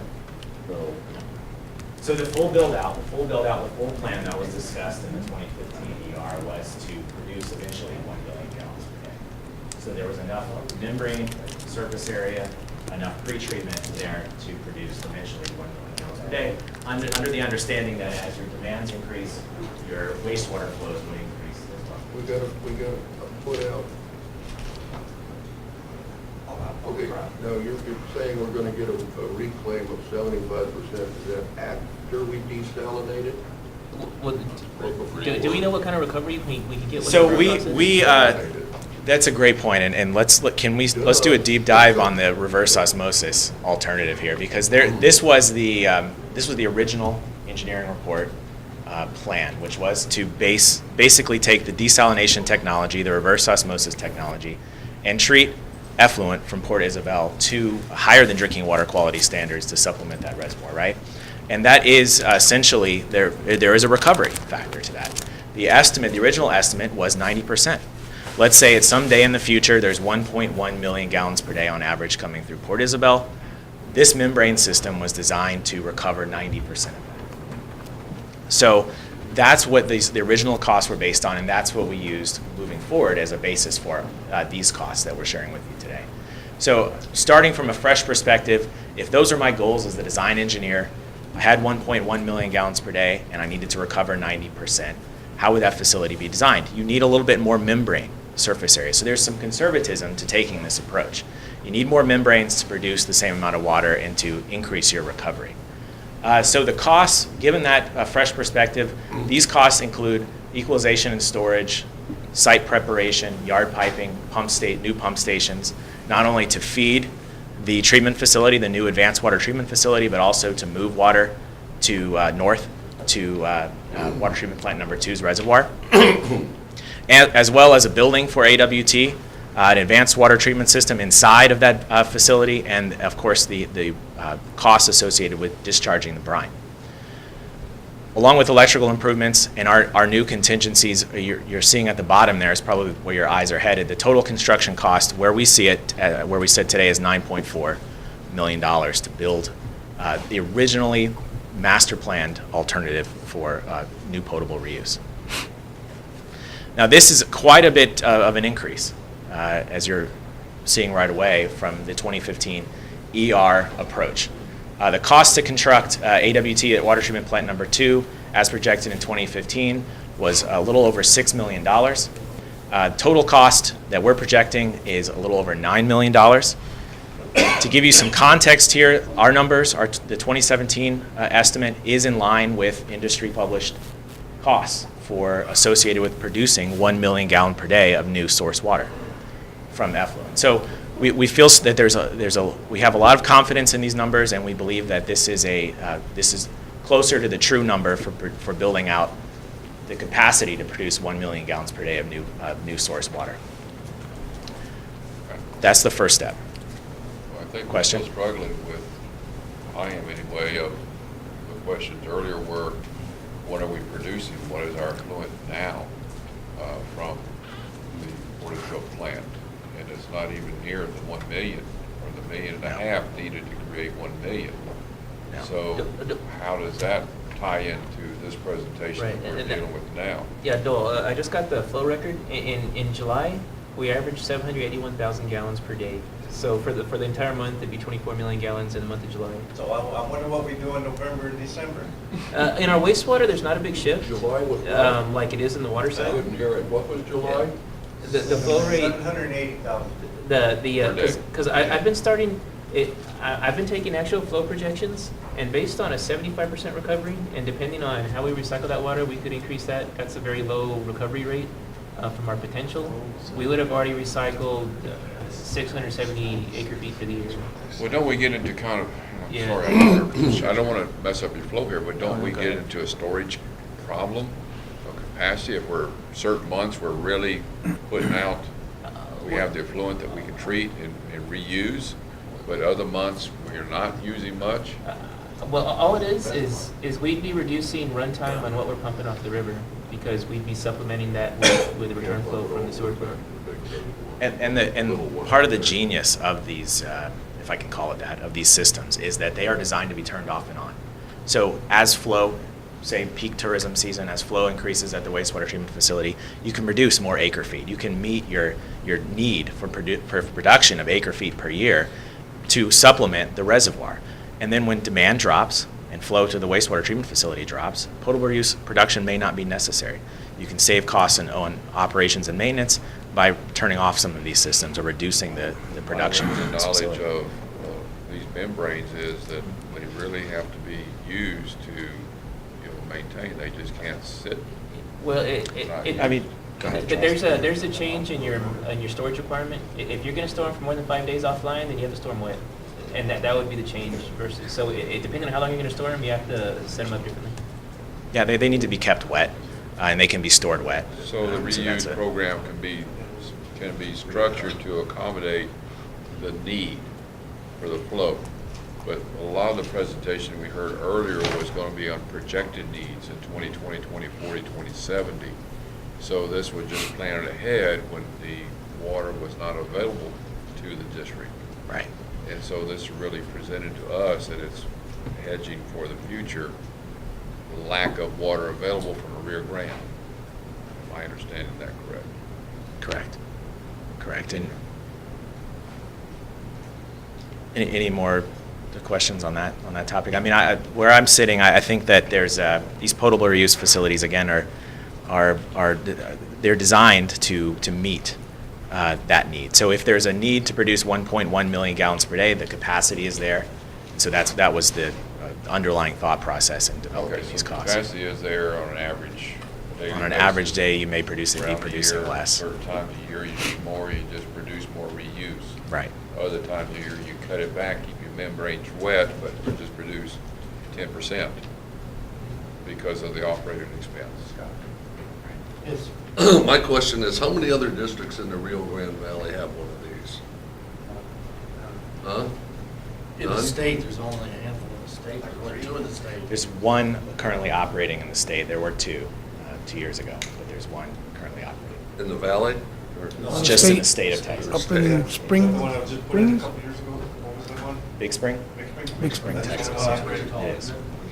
Wichita Falls was an emergency DPR project that ran from 2014 through middle of 2015, for about a year and a half.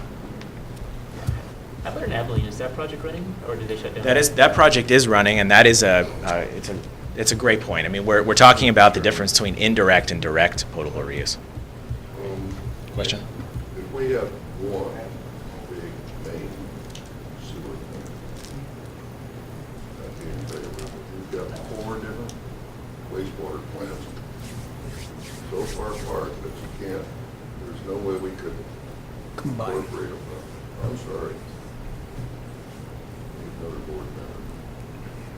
Another vote for this, because I can't see the money. You're saying because these plants are so spread out that we can't recoup Right. the fluid If we could get available? all the effluent coming back, okay? But But we're talking in this, I hear you, Thomas, but what I'm hearing is that you're speccing this on the Port Isabel plant. Port Isabel plant. And the reason What why. it produces, what it can take and supplement our reservoir. Right, and the real driver for shifting away from Laguna Vista back to Port Isabel is the fact that we have a place to put the effluent from the concentrate from the seawater desalination process in the pipeline we just built. Versus that would be a very long, difficult permitting process to discharge. Not Laguna following Vista. you. Too many- Well, I don't know if you want to get into that concentrate aspects of. Sure. So there was concentrate disposal advantages Right. to the Port Isabel location. Using that existing, instead of spending, I think, $500,000 is what was in the original ER on new brine disposal pipeline and then a new permit. That would eliminate that if you could use the existing outfall at Port Isabel for the brine off of the membrane systems. Well, Okay. Once you go through your RO system, you can't just dump it out here in the bay. But what are you gonna do with it? So the permeate or the filtrate through the RO is going to be sent to the reservoir at water treatment plant number 2. But the brine, the reject line, the reject flow, would meet, because it's been fully treated to TCQ, it's dischargeable. It meets the permit limits. So it can be used in our existing discharge lines. Exactly. That we're That's- upgrading now. We've completed That's the Dump thought. right out there close to South Bay. Well, we're TCQ's Well, I mean, I'm not the. Oh, no, doctor speak- or the speak, yeah, go ahead, TCU yeah. Administrator, but they're saying that it is dischargeable as normal as currently what we're doing. Right, because we're starting off with a TDS of 1,500, that Yeah, concentrate right. is going to stay under seawater, in Right. brine disposal. And part of the, go ahead, Joe. Go ahead and finish your point. Well, I was going to say part of the other logic to the Port Isabel location is that with the improvements to treatment at Port Isabel that are ongoing, when effluent characterization starts, which is a major component of any potable reuse project in Texas, TCQ wants to see a long-running record of effluent quality at that facility as the basis of design. So there's some method to the madness. If you look at Port Isabel, the improvements made there, the effluent quality will be much better. The improved, so the record will show that for the basis of design, the requirements are going to be less severe than if they were at a poor performing wastewater treatment facility. I got another question after he tells us what he's got. I want to try to better answer your questions on what the potential production from this one facility is. So if you look at PI and you look at the ability that right now it's producing about 780,000 gallons per day, and we look at the potential increase in capacity or flow that we can see there, we designed a facility for 1 MGD, just a module. This can be built modular. We can do a half MGD, we can do 1 MGD, we can do 1.5. In the end, I think it all needs to go back to our supply needs. So to put that in perspective, 1 MGD is approximately 1,100 acre feet per year. Check with Dean. Right, it is. Who knows? It's Aggie math. It's about 1,100 feet per year. So if we were to look at that 1 MGD and you go back to your potential curtailed allotment, which I believe is 5,600, and we add 1,100 acre feet per year to that provides us a 6,700 acre feet, which, according to that graph, gets us into a planning horizon around 2035 or so. So the answer is water reuse doesn't meet all your potential demands out into perpetuity. This current module that we're talking about is about a 20-year planning horizon or so. And then additional modules or additional water supplies will continue to be necessary. This is going to be an ongoing game of identifying water supplies and making sure that you have a water supply portfolio that can support the growth of your area. Our question is, the cost projections for 1,000 gallons, I think it was. We saw this compared to desal, compared to reuse. Is that based on operational cost, or is that a cost for the overall project? The capital improvements that are going to require to generate that reuse, or again, is that just going to be the cost of producing it once the capital improvements are in? I think it's, Yes, sir, I believe so. Those are previous engineering reports, and I can't recollect all of them, Mr. Wells. But what I do know is that in general, a lot of times when you're looking at desal versus reuse, the facility costs can be fairly comparable of what you have to spend. So it comes out to the cost of operation. And to answer your question directly, I believe those numbers I presented earlier from the other engineering reports are directly cost of operation. Cost of operation. So then we look at what, you know, we're all looking for that crystal ball to know how much water is going to be coming down the river for how long and what our projected growth is.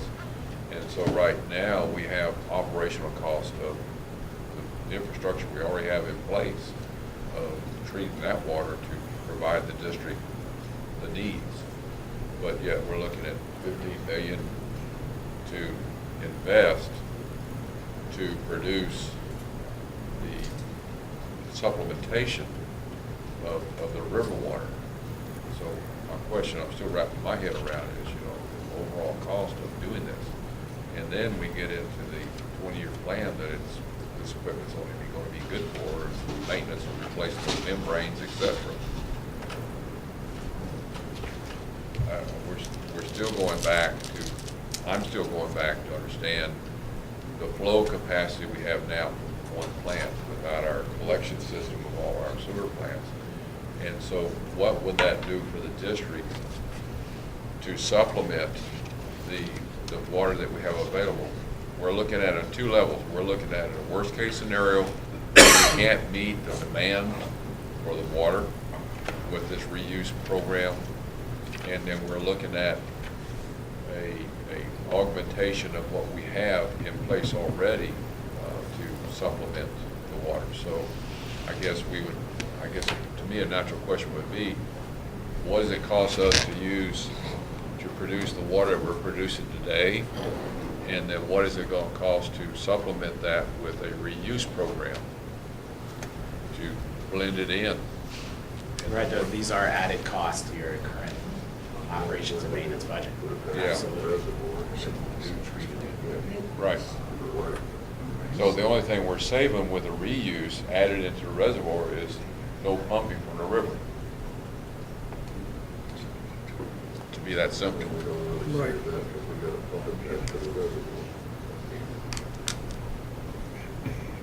Hey, Charles brought up I don't want to take us off on a tangent, but he brought up a great point that I hoped would come up in this conversation. This project had originally been conceived as a direct reuse project. The reuse master plan referred to it, if I'm not mistaken, Charles, as a direct potable reuse plan. But to give you some context, Charles brought up the Abilene project that has been running for the last 2 years, and that supplements a reservoir.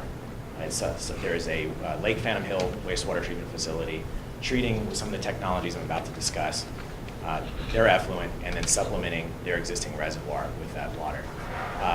Reason why that's referred to and thought of a little bit differently is because that's a large reservoir, and the water residence time, the parcel of water, the gallons they produced from the wastewater treatment facility, have a residence time in that lake of months and months, right, during normal hydrologic conditions.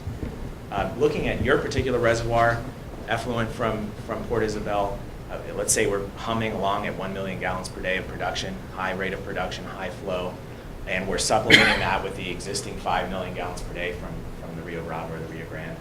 That water would be in that reservoir for over 3 months.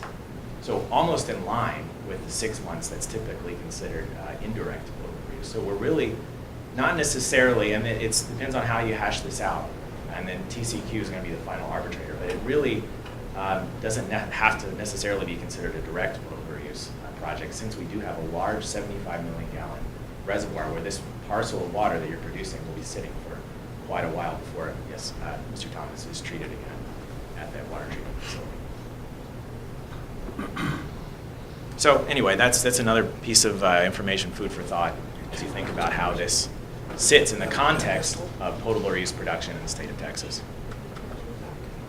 So our next question, and I know we're running out of time here, but I wanted to kind of look at a second opinion on whether other technologies, other approaches might help us reduce the cost. Starting with the full advanced treatment that was originally proposed in the 2015 ER, it was based on 2 membrane processes, microfiltration or ultrafiltration, and then reverse osmosis.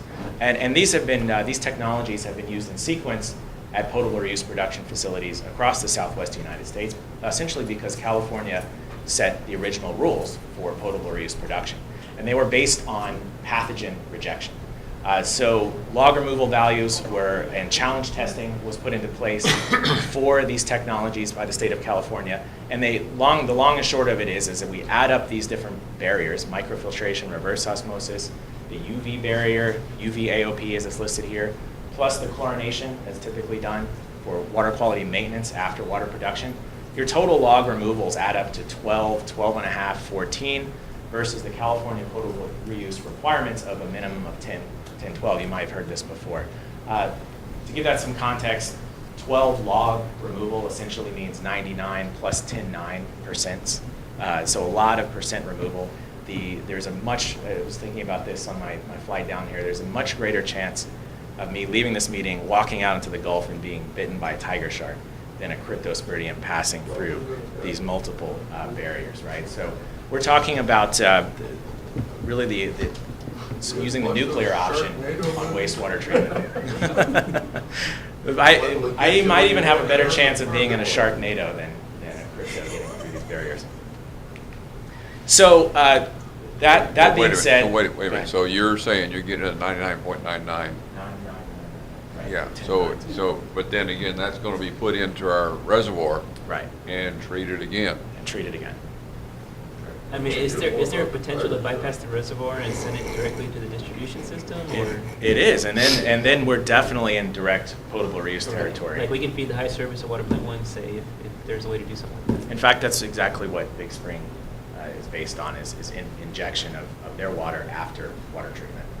Because of the long distances between the production facility and the water treatment plant, they're actually supplementing the distribution system. It doesn't have to be blended, or they're just They're injecting They're blending at a certain ratio. They have a set after the ratio. treatment, post-treatment, Post raw water drinking treatment. water, post drinking They're water. injecting it at that point. Right. They have a controlled blend. I think it's now up to about 35%. So what is our post-treatment purification, if you will? Post-treat. So you're looking With at raw water. From a raw water perspective. Raw water. So you were thinking about the blending ratio? It's about 20%. No, before that. So our treated water is not going to be at that 99999. No, it's not. No. It's going to have E. No, coli I get it. and protozoa. Okay. So you are diluting. There's a little bit of a benefit here. You're diluting that reservoir with this pristine water. That's one way of thinking about it. Think of alternative water supply sources like a light rail system or alternative transportation for a large city. It's not, I mean, someday the road may be blocked, but the road goes on. I mean, it's just a smart planning, I mean, along the future. It's not the guaranteed, but it's smart planning. I mean, if Houston would have had a light rail system planned 40 years ago, I mean, the problems that it has today wouldn't even be close. So we are where we sit today. We're in Texas. We're under TCQ jurisdiction. They take a slightly different approach than California to potable reuse treatment and potable reuse design. Their basis is really holistic from secondary treatment. That's when the clock starts. That's when they're looking at assessing how much additional treatment is there from secondary effluent off the clarifiers through this advanced water treatment facility, and then plus treatment at your conventional water treatment facility. And I've used the credits here. The gold bars are the conventional water treatment credits that TCQ might give for coagulation, flocculation, settling, filtration, and chlorination. With those treatment credits, plus the combined AWT treatment credits, we actually need to meet 9 log removal for virus, 9 log removal for Giardia, and 7 log removal for crypto. Those are additive log removals. And so my blue bars represent the gap that needs to be filled by advanced water treatment. This would be the facility either in Port Isabel or water treatment plant number 2 that would need to meet this gap for virus removal, Giardia, and crypto. So with that being said, it's 5, 6, 4, I believe, is the actual gap instead of 10, 10, 12 like California would set the bar at, right? With the highest bar, the highest achievable bar. So when you set your bar at 5, 6, 4, you can take a different approach. You don't necessarily need microfiltration membranes and reverse osmosis membranes and UV advanced oxidation, which is the largest, I'll just give you some context here, that is absolutely the largest UV reactor you can buy on the market today. Hundreds of lamps per reactor given a certain flow. So that those are the let's say the strongest technologies we could possibly throw at this, and we wanted to take a step back and look at how we would meet those log removal values that TCQ would set. And we started with ozone. Ozone in a simple stainless steel pipeline, taking effluent off the secondary clarifiers, already disinfected, with the COD and the BOD that we'd expect to see in secondary effluents. With a low ozone dose, we could carry no residual and still prove through the TCQ challenge testing significant virus inactivation, significant protozoa inactivation, and crypto inactivation. And that's an oxidant that can be generated on site. That's not an oxidant that you're dependent upon a chemical supplier for. It's an oxidant that you generate at the treatment facility and use as needed. There are generation solutions that are actually containerized now, fit for purpose, brought in with HVAC, with all of the additional equipment needed, chillers, oxygen generation equipment, all compartmentalized in a containerized system, eliminating The new building reuse? construction for reuse applications. The reuse application is containerized? Containerized. Really? So it just needs plumbing and electricity. And one particular company is pushing this on the market, LMWD, a large a German manufacturer has been utilizing this design. And it's been done. So there are examples of where this has been done. And I actually brought a couple of examples where, question? I'll keep going. There's a couple of recent examples where pilot testing, like has been proposed by Laguna Madre, pilot testing demonstrated to their particular state that there was significant additional benefits from ozonation. In the case of City of Fayetteville, which is a widely known de facto reuse, indirect potable reuse scenario, where the City of Fayetteville discharges its wastewater Northwest Arkansas to the Beaver Lake, which is managed by a different water district. Beaver Lake Water Management District treats that water in Beaver Lake, which is supplemented by Fayetteville's effluent, and then distributes that water to the Northwest Arkansas area, an area of about 500,000 people now. City of Fayetteville implemented ozone, demonstrated a more than 50% destruction of endocrine disrupting compounds leaving their facility, a significant virus inactivation credit, and they've gone to full-scale ozonation of all of their effluent, leaving the City of Fayetteville's major wastewater plant.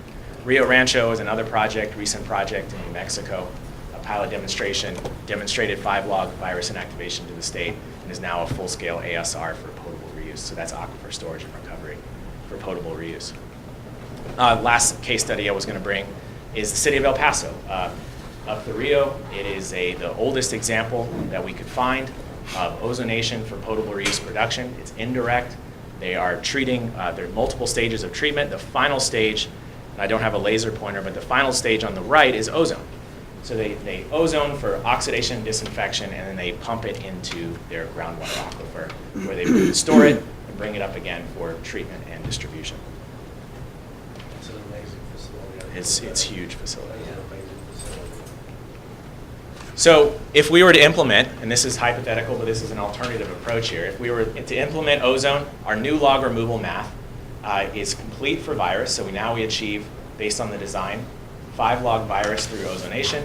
We achieve significant Giardia, about 3-log Giardia inactivation, 2-log crypto inactivation, and our only gap that's remaining is with the protozoa inactivation credits. We need some additional inactivation or removal of crypto and Giardia to meet TCQ requirements for potable reuse. So knowing that there's additional treatment required, a physical barrier could be used to separate it. It could be microfiltration, but a lower cost option in terms of costs that we see in the industry and from our own projects is that biological activated filtration, BAF for short. It can be deep sand, it could be 1.5 meters of sand, or it could be 1.5 meters of activated carbon. There are different approaches to doing this, but the 1.5 meters of sand has been approved for Title 22 reuse in California. Cannot be operated with attached growth for biological activity, which enhances your treatment, removes additional organics through the biofilms that form on the supporting media. And on the right, I wanted to show you an example of challenge testing similar to what has been proposed for Laguna Madre. In this case, it was the New York City Department of Environmental Protection that did a challenge test on one of their wastewaters, a secondary effluent, off of a clarifier before disinfection. They intentionally injected 10 to the 7th oocysts. These are live cryptosporidium. They had a research lab come in and inject continuously in front of pilot scale deep bed sand filters like this one on the left, and prove that compared to a microfilter membrane side by side on the same water, that they were achieving the same log in activation, the same rejection of cryptosporidium, in this case oocysts, as the microfiltration membrane. So we think there's significant potential here to demonstrate that a gravity filter or an upflow filter, essentially using deep sand, just like the earth, if we had 1.5 meters of, just like El Paso, 1.5 meters of soil, and we applied the wastewater or the effluent on top of that soil and it percolated, if I had a monitoring well down 2 meters, I would not be able to find live virus cryptogiardia. And those studies have been done by academic researchers over decades now. So we know that 1.5 to 2 meters of earth material, granular media, is highly effective rejecting these large protozoa pathogens. So we think that there's a case to be made for utilizing a simpler technology like deep sand filtration. If we assume this biological filtration or this deep sand filtration achieves the same TCEQ and activation credit, now you can see we've achieved our goals: 9 virus, 9 giardia, and 7 log removal. Oh, in this case, actually 8 log removal of crypto, so we're a little bit over where we wanted to be with the TCEQ crypto requirement. That's just with 2 technologies, ozone and biological filtration. And notice I haven't built a building yet necessarily. If we think about ozone as a containerized solution, biological filtration is a gravity filter bed. A lot of filter beds are out in the open. A lot of water plants operate them that way. And so we haven't built any large-scale air-conditioned facilities yet to treat this water. TDS would, though, of course, be our final, require the final treatment barrier.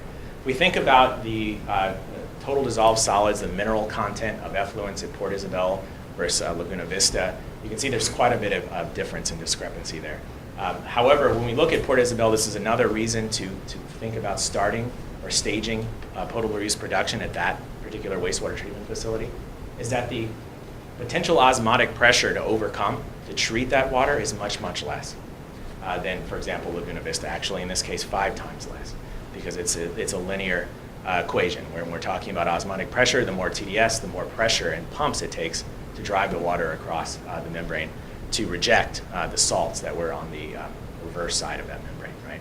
So to meet TCEQ secondary contaminant limits, Port Isabel has significant advantages. It's at 1,500 ppm, and the TCEQ secondary limit is 1,000. So we need to shave off a third, right? We need to get 33% rejection. Reverse osmosis will give you 98 to 99% rejection of salts, and we certainly don't need that.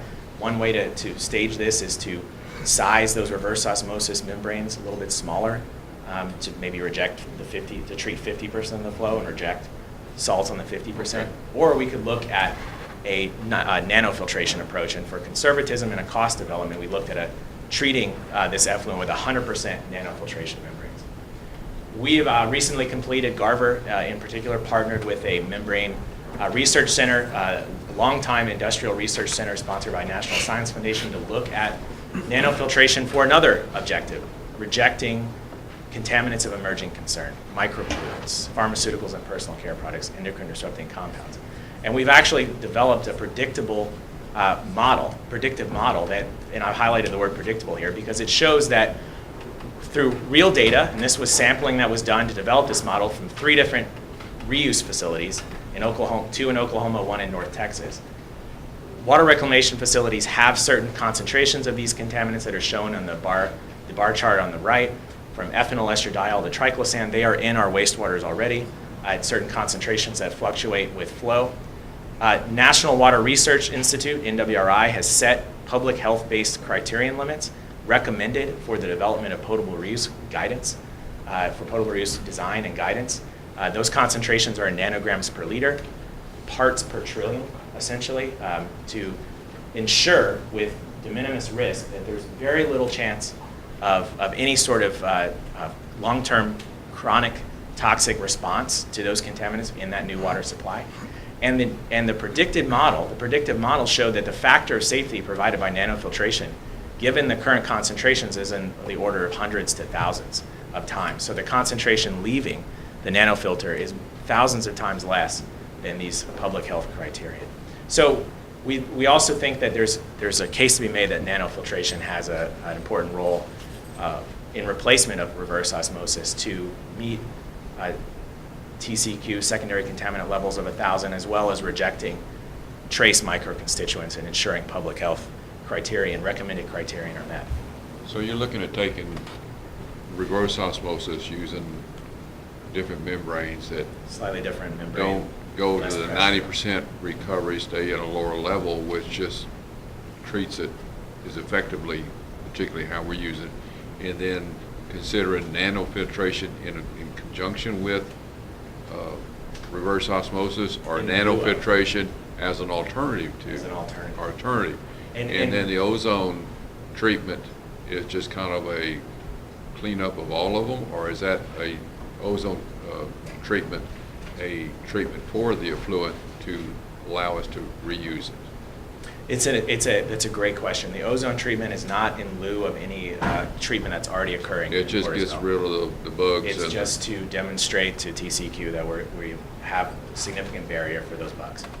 Right. Understood. Right.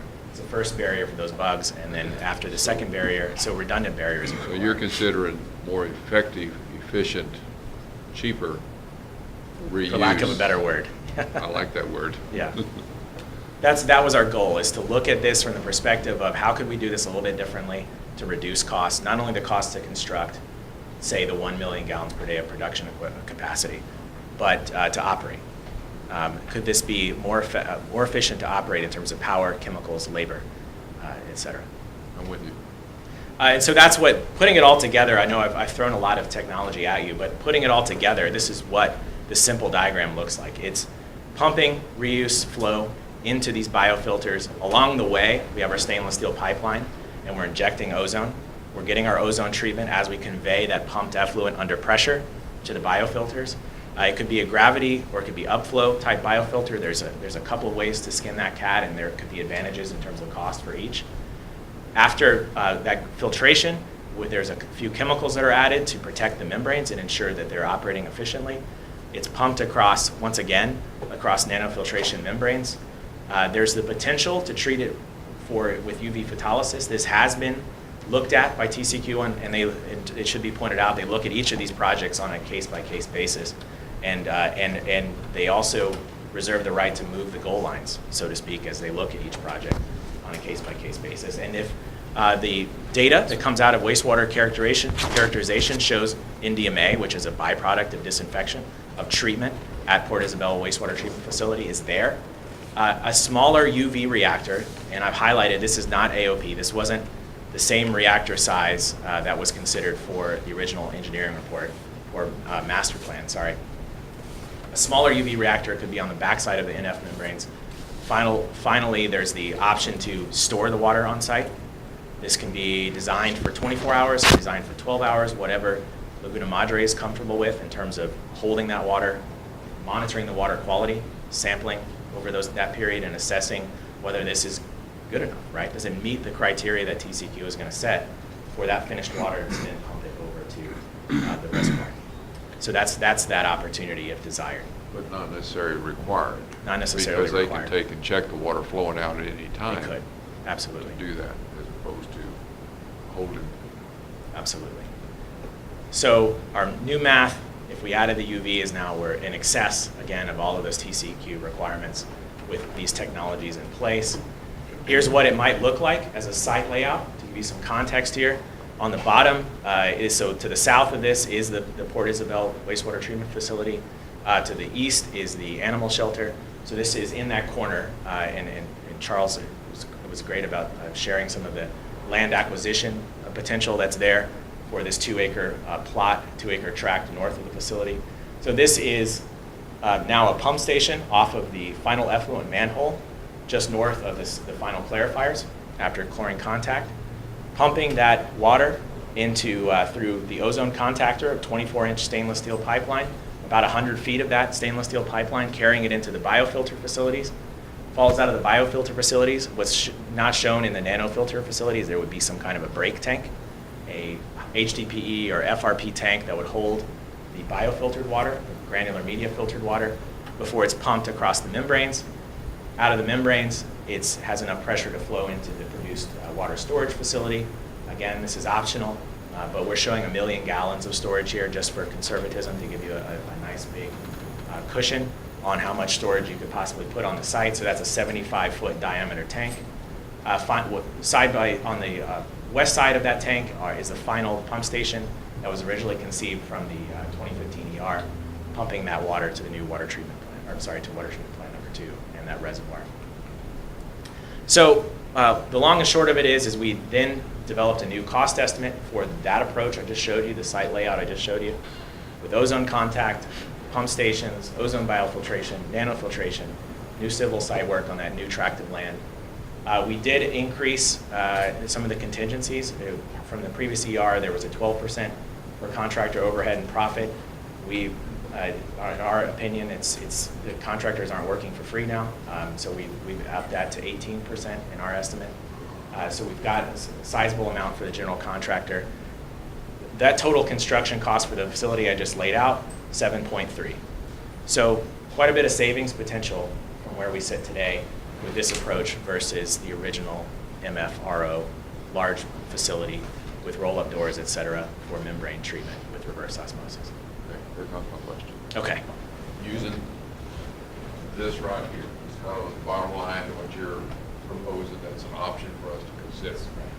Given what our need is today for water capacity and what we're need to do, then we're all trying to look at the crystal ball of what year is this going to hit us that we're really in trouble.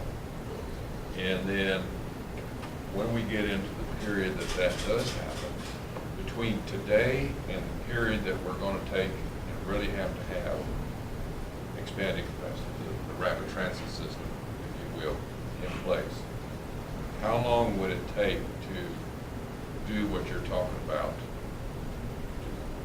A rough figure. Year, 2 years, 3 years.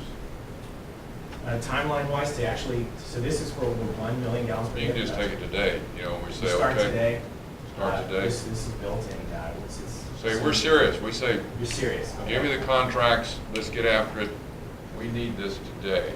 How long would it take us to do it? A year, 2 There's years? a period, so the first period of time, the first chunk of time that needs to be addressed is the TCQ, when we have a meeting with them, is going to say, on this project, they're going to say, well, we'd like to see your effluent data collected for these parameters, daily, weekly, let's say it's 12 months. Or they might say, let's say it's 18 months, and we'll come back and say, no, we don't need 18 months of data, let's look at 12 months or something like that. So that first chunk of time is going to be collecting data. Is that data that needs to be collected from the time we're serious when we want to do that, or is that data that we can start collecting now and provide at any time? You can start collecting that. You can start developing that record. And so we're beyond that, we have the TCQ data in place to satisfy that part. What are we looking at next timeline? The next chunk of time is going to be pilot testing. It's going to say, we're going to sit down with TCQ, look at the record, look at the history of effluent quality leaving the plant, and we're going to say this is, for those reasons, for this water quality, we've decided with, Laguna Madre and their engineer have decided that this is the technology we think can treat that water to meet your requirements. Okay. And they're going to look at that plan. There's a pilot plan that's developed. We're going to look at that and want to approve it and comment on it. And that's then really testing is what's- that plan is developed by just taking it and kind of work with TCQ and providing the data they need for that pilot plan. Right. So that's still part of the same TCQ time period we're talking about. And that, my question is, that can be implemented at any time, including now? So that process could start Friday. Okay. And so then what are we looking at next? So after the effluent characterization, after pilot plan development, there's pilot testing. They have, in some cases, have told folks they want to see 12 months of piloting. In some cases that's been 6 months. In other cases, it's been as short as 3 months. So it really, again, it's a case-by-case basis. They look at each of these projects. They look at the effluent that's going to be treated, and they assess the technologies that the engineer and the district want to test. And all we have to go with is today's technology. And we have today's technology. Today's technology. So we're a year and a half, because all this will be happening concurrently, right? still looking at, today we say we're serious, we want to do this, we're still going to look at a year and a half before we know what plant that would be ultimately approved. Right. Correct? Absolutely. And then at that time is when you take, going to be building a plant. So we're looking at another year to build that plant. Yeah, so then you would design it, which can take up to a year, and then you construct it. So now I'm at 2.5 years. You're about 4 years. If you said, a guess would be if you said go today, you could be 4 years away from actually producing. Okay, okay, so that's where I'm going, and to look at that, we're trying to look at that crystal ball of what we're going to do. And then we have today's costs, we know what those are, of treating the water, providing all that we need. We're still under capacity, but we're spec'ing for projected needs in the future, 2020, 2010, or 2030, 2040, 70. So then what I'm wrestling with is, you know, are we want to pull the trigger on this, projected on the needs, but at the same time, is there, when we say, okay, it's real, folks, we need the rapid trap, we need the system in place, how long would it take for us to get this in place? I'm looking at that, and then I'm also saying, okay, we say, okay, this sounds like a great deal, let's put it in place. Then we got to add in all of our operating expense and everything to keep this plant operating and flowing. And then we have depreciation, in my terms, loss of the plant, because, you know, we're depreciating it, it's going to wear out on us. So we're trying to build this thing now for a 20-year projection, but in 20 years, we're about to replace the same thing. So real visionary, to look in and figure out the need, the demand, and the reality. Well, I'm struggling. Go ahead, you have a question? I want to clarify, in the worst case scenario, that demand is now. Based on your current demand, water demand. That you have, Okay. if we were under curtailed conditions, this last time you were was back in, I believe 20, I'm sorry, I believe it's 2012. That you were under curtailed conditions. So if you had today's demand under curtailed conditions, you would not meet that demand. You don't have enough water today if you're under that condition.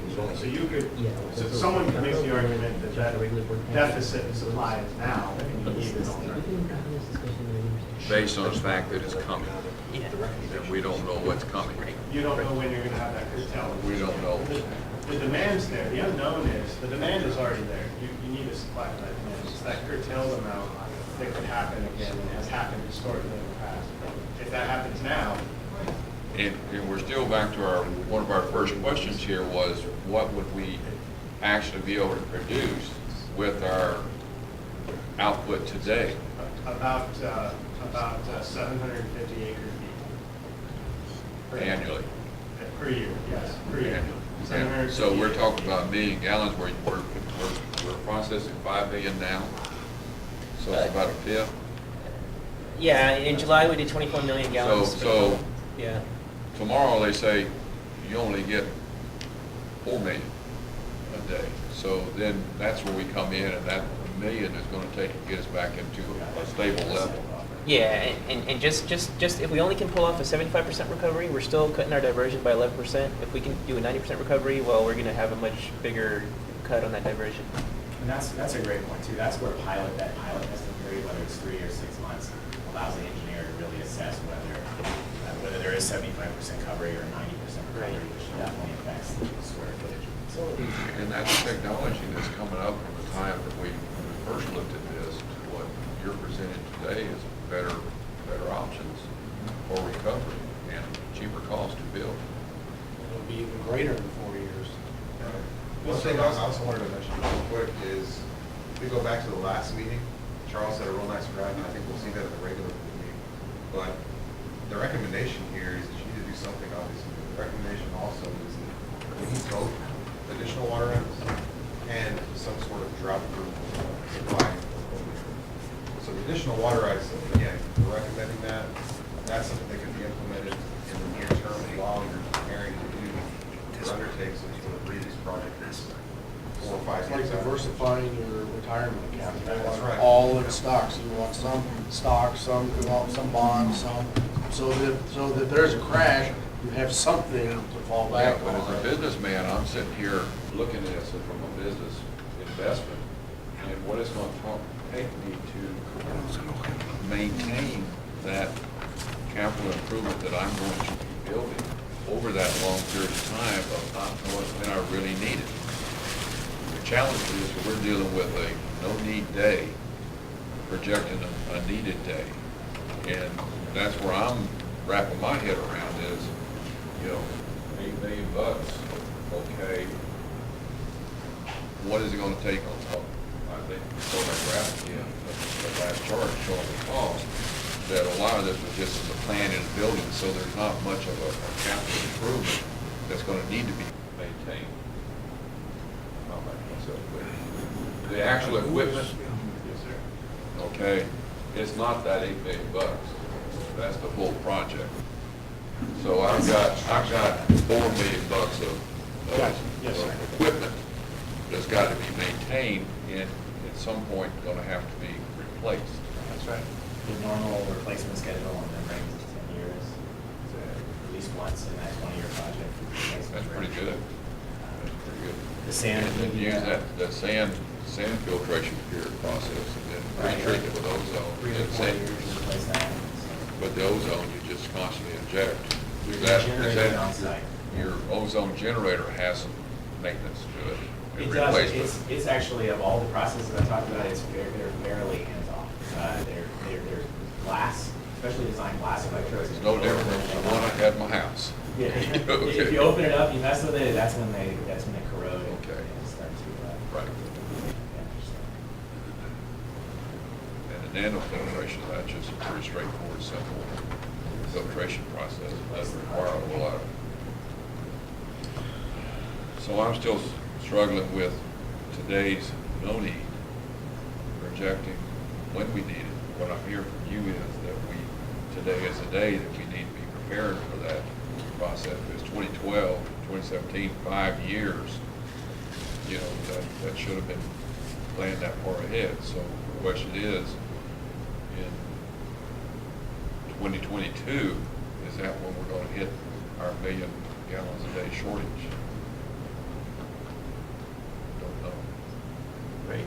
I mean, the engineer's report in the regular session talks about scenarios, if we want to go into that discussion at the regular meeting. It's under my engineer's report. I kind of would like to wrap this and keep on, Yeah. because we got a long agenda on this one too, so.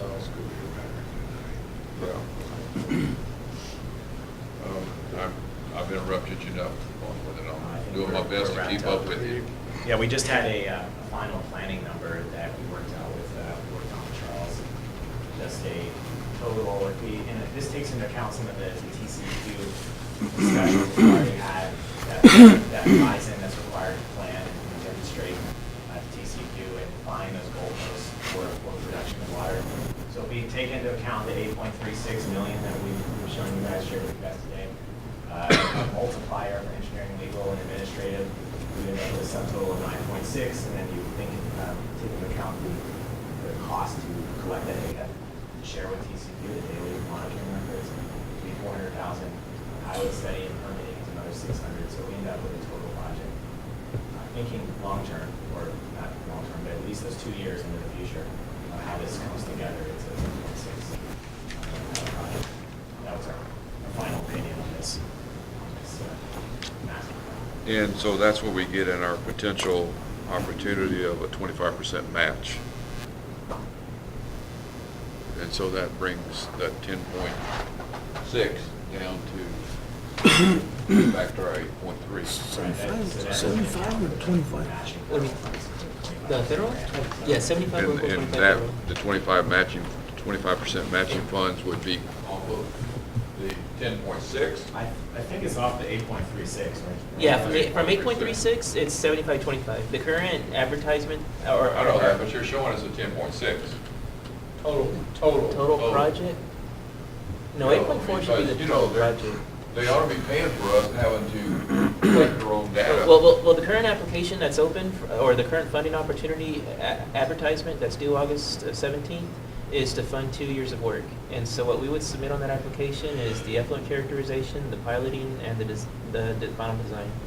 And that's roughly like 2 million, under 2 million. About 2 million, so 70. 500,000. And then we get back into question how much of a challenge it is Is that just need all the federal oversight?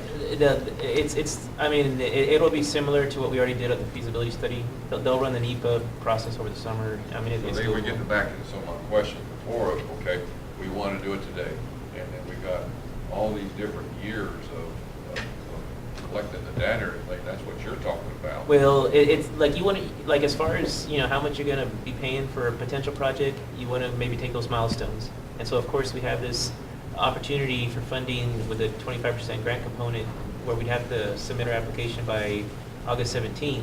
But in that FOA, they're going to keep those applications on file to consider as future funding develops. So even though we may not hit the funding line today, but it's going to stay on record for when future funding becomes available, the application will be in the system for consideration. So we're basically keeping ourselves. We'd be in the chute for potential other funding. Yes, yes. So where are we today, just to start the ball rolling if we wanted to do Well, that? we're flying to Austin tomorrow to have that discussion at TCEQ. And as far as the critical deadline to stay. You know, we're spending a couple of million, we're spending a couple of million before we lay a brick. Right. You know, buy the first pump. And well, we also have to think we've already put $6 million at the sewer plant to get ready for it. So, We did what? at the sewer plant, we've already spent about $6 million to get to this point. We spent $6 million for the sewer. Upgrading. To upgrade the water quality. Upgrade Yeah. water quality, which helps this process. Right.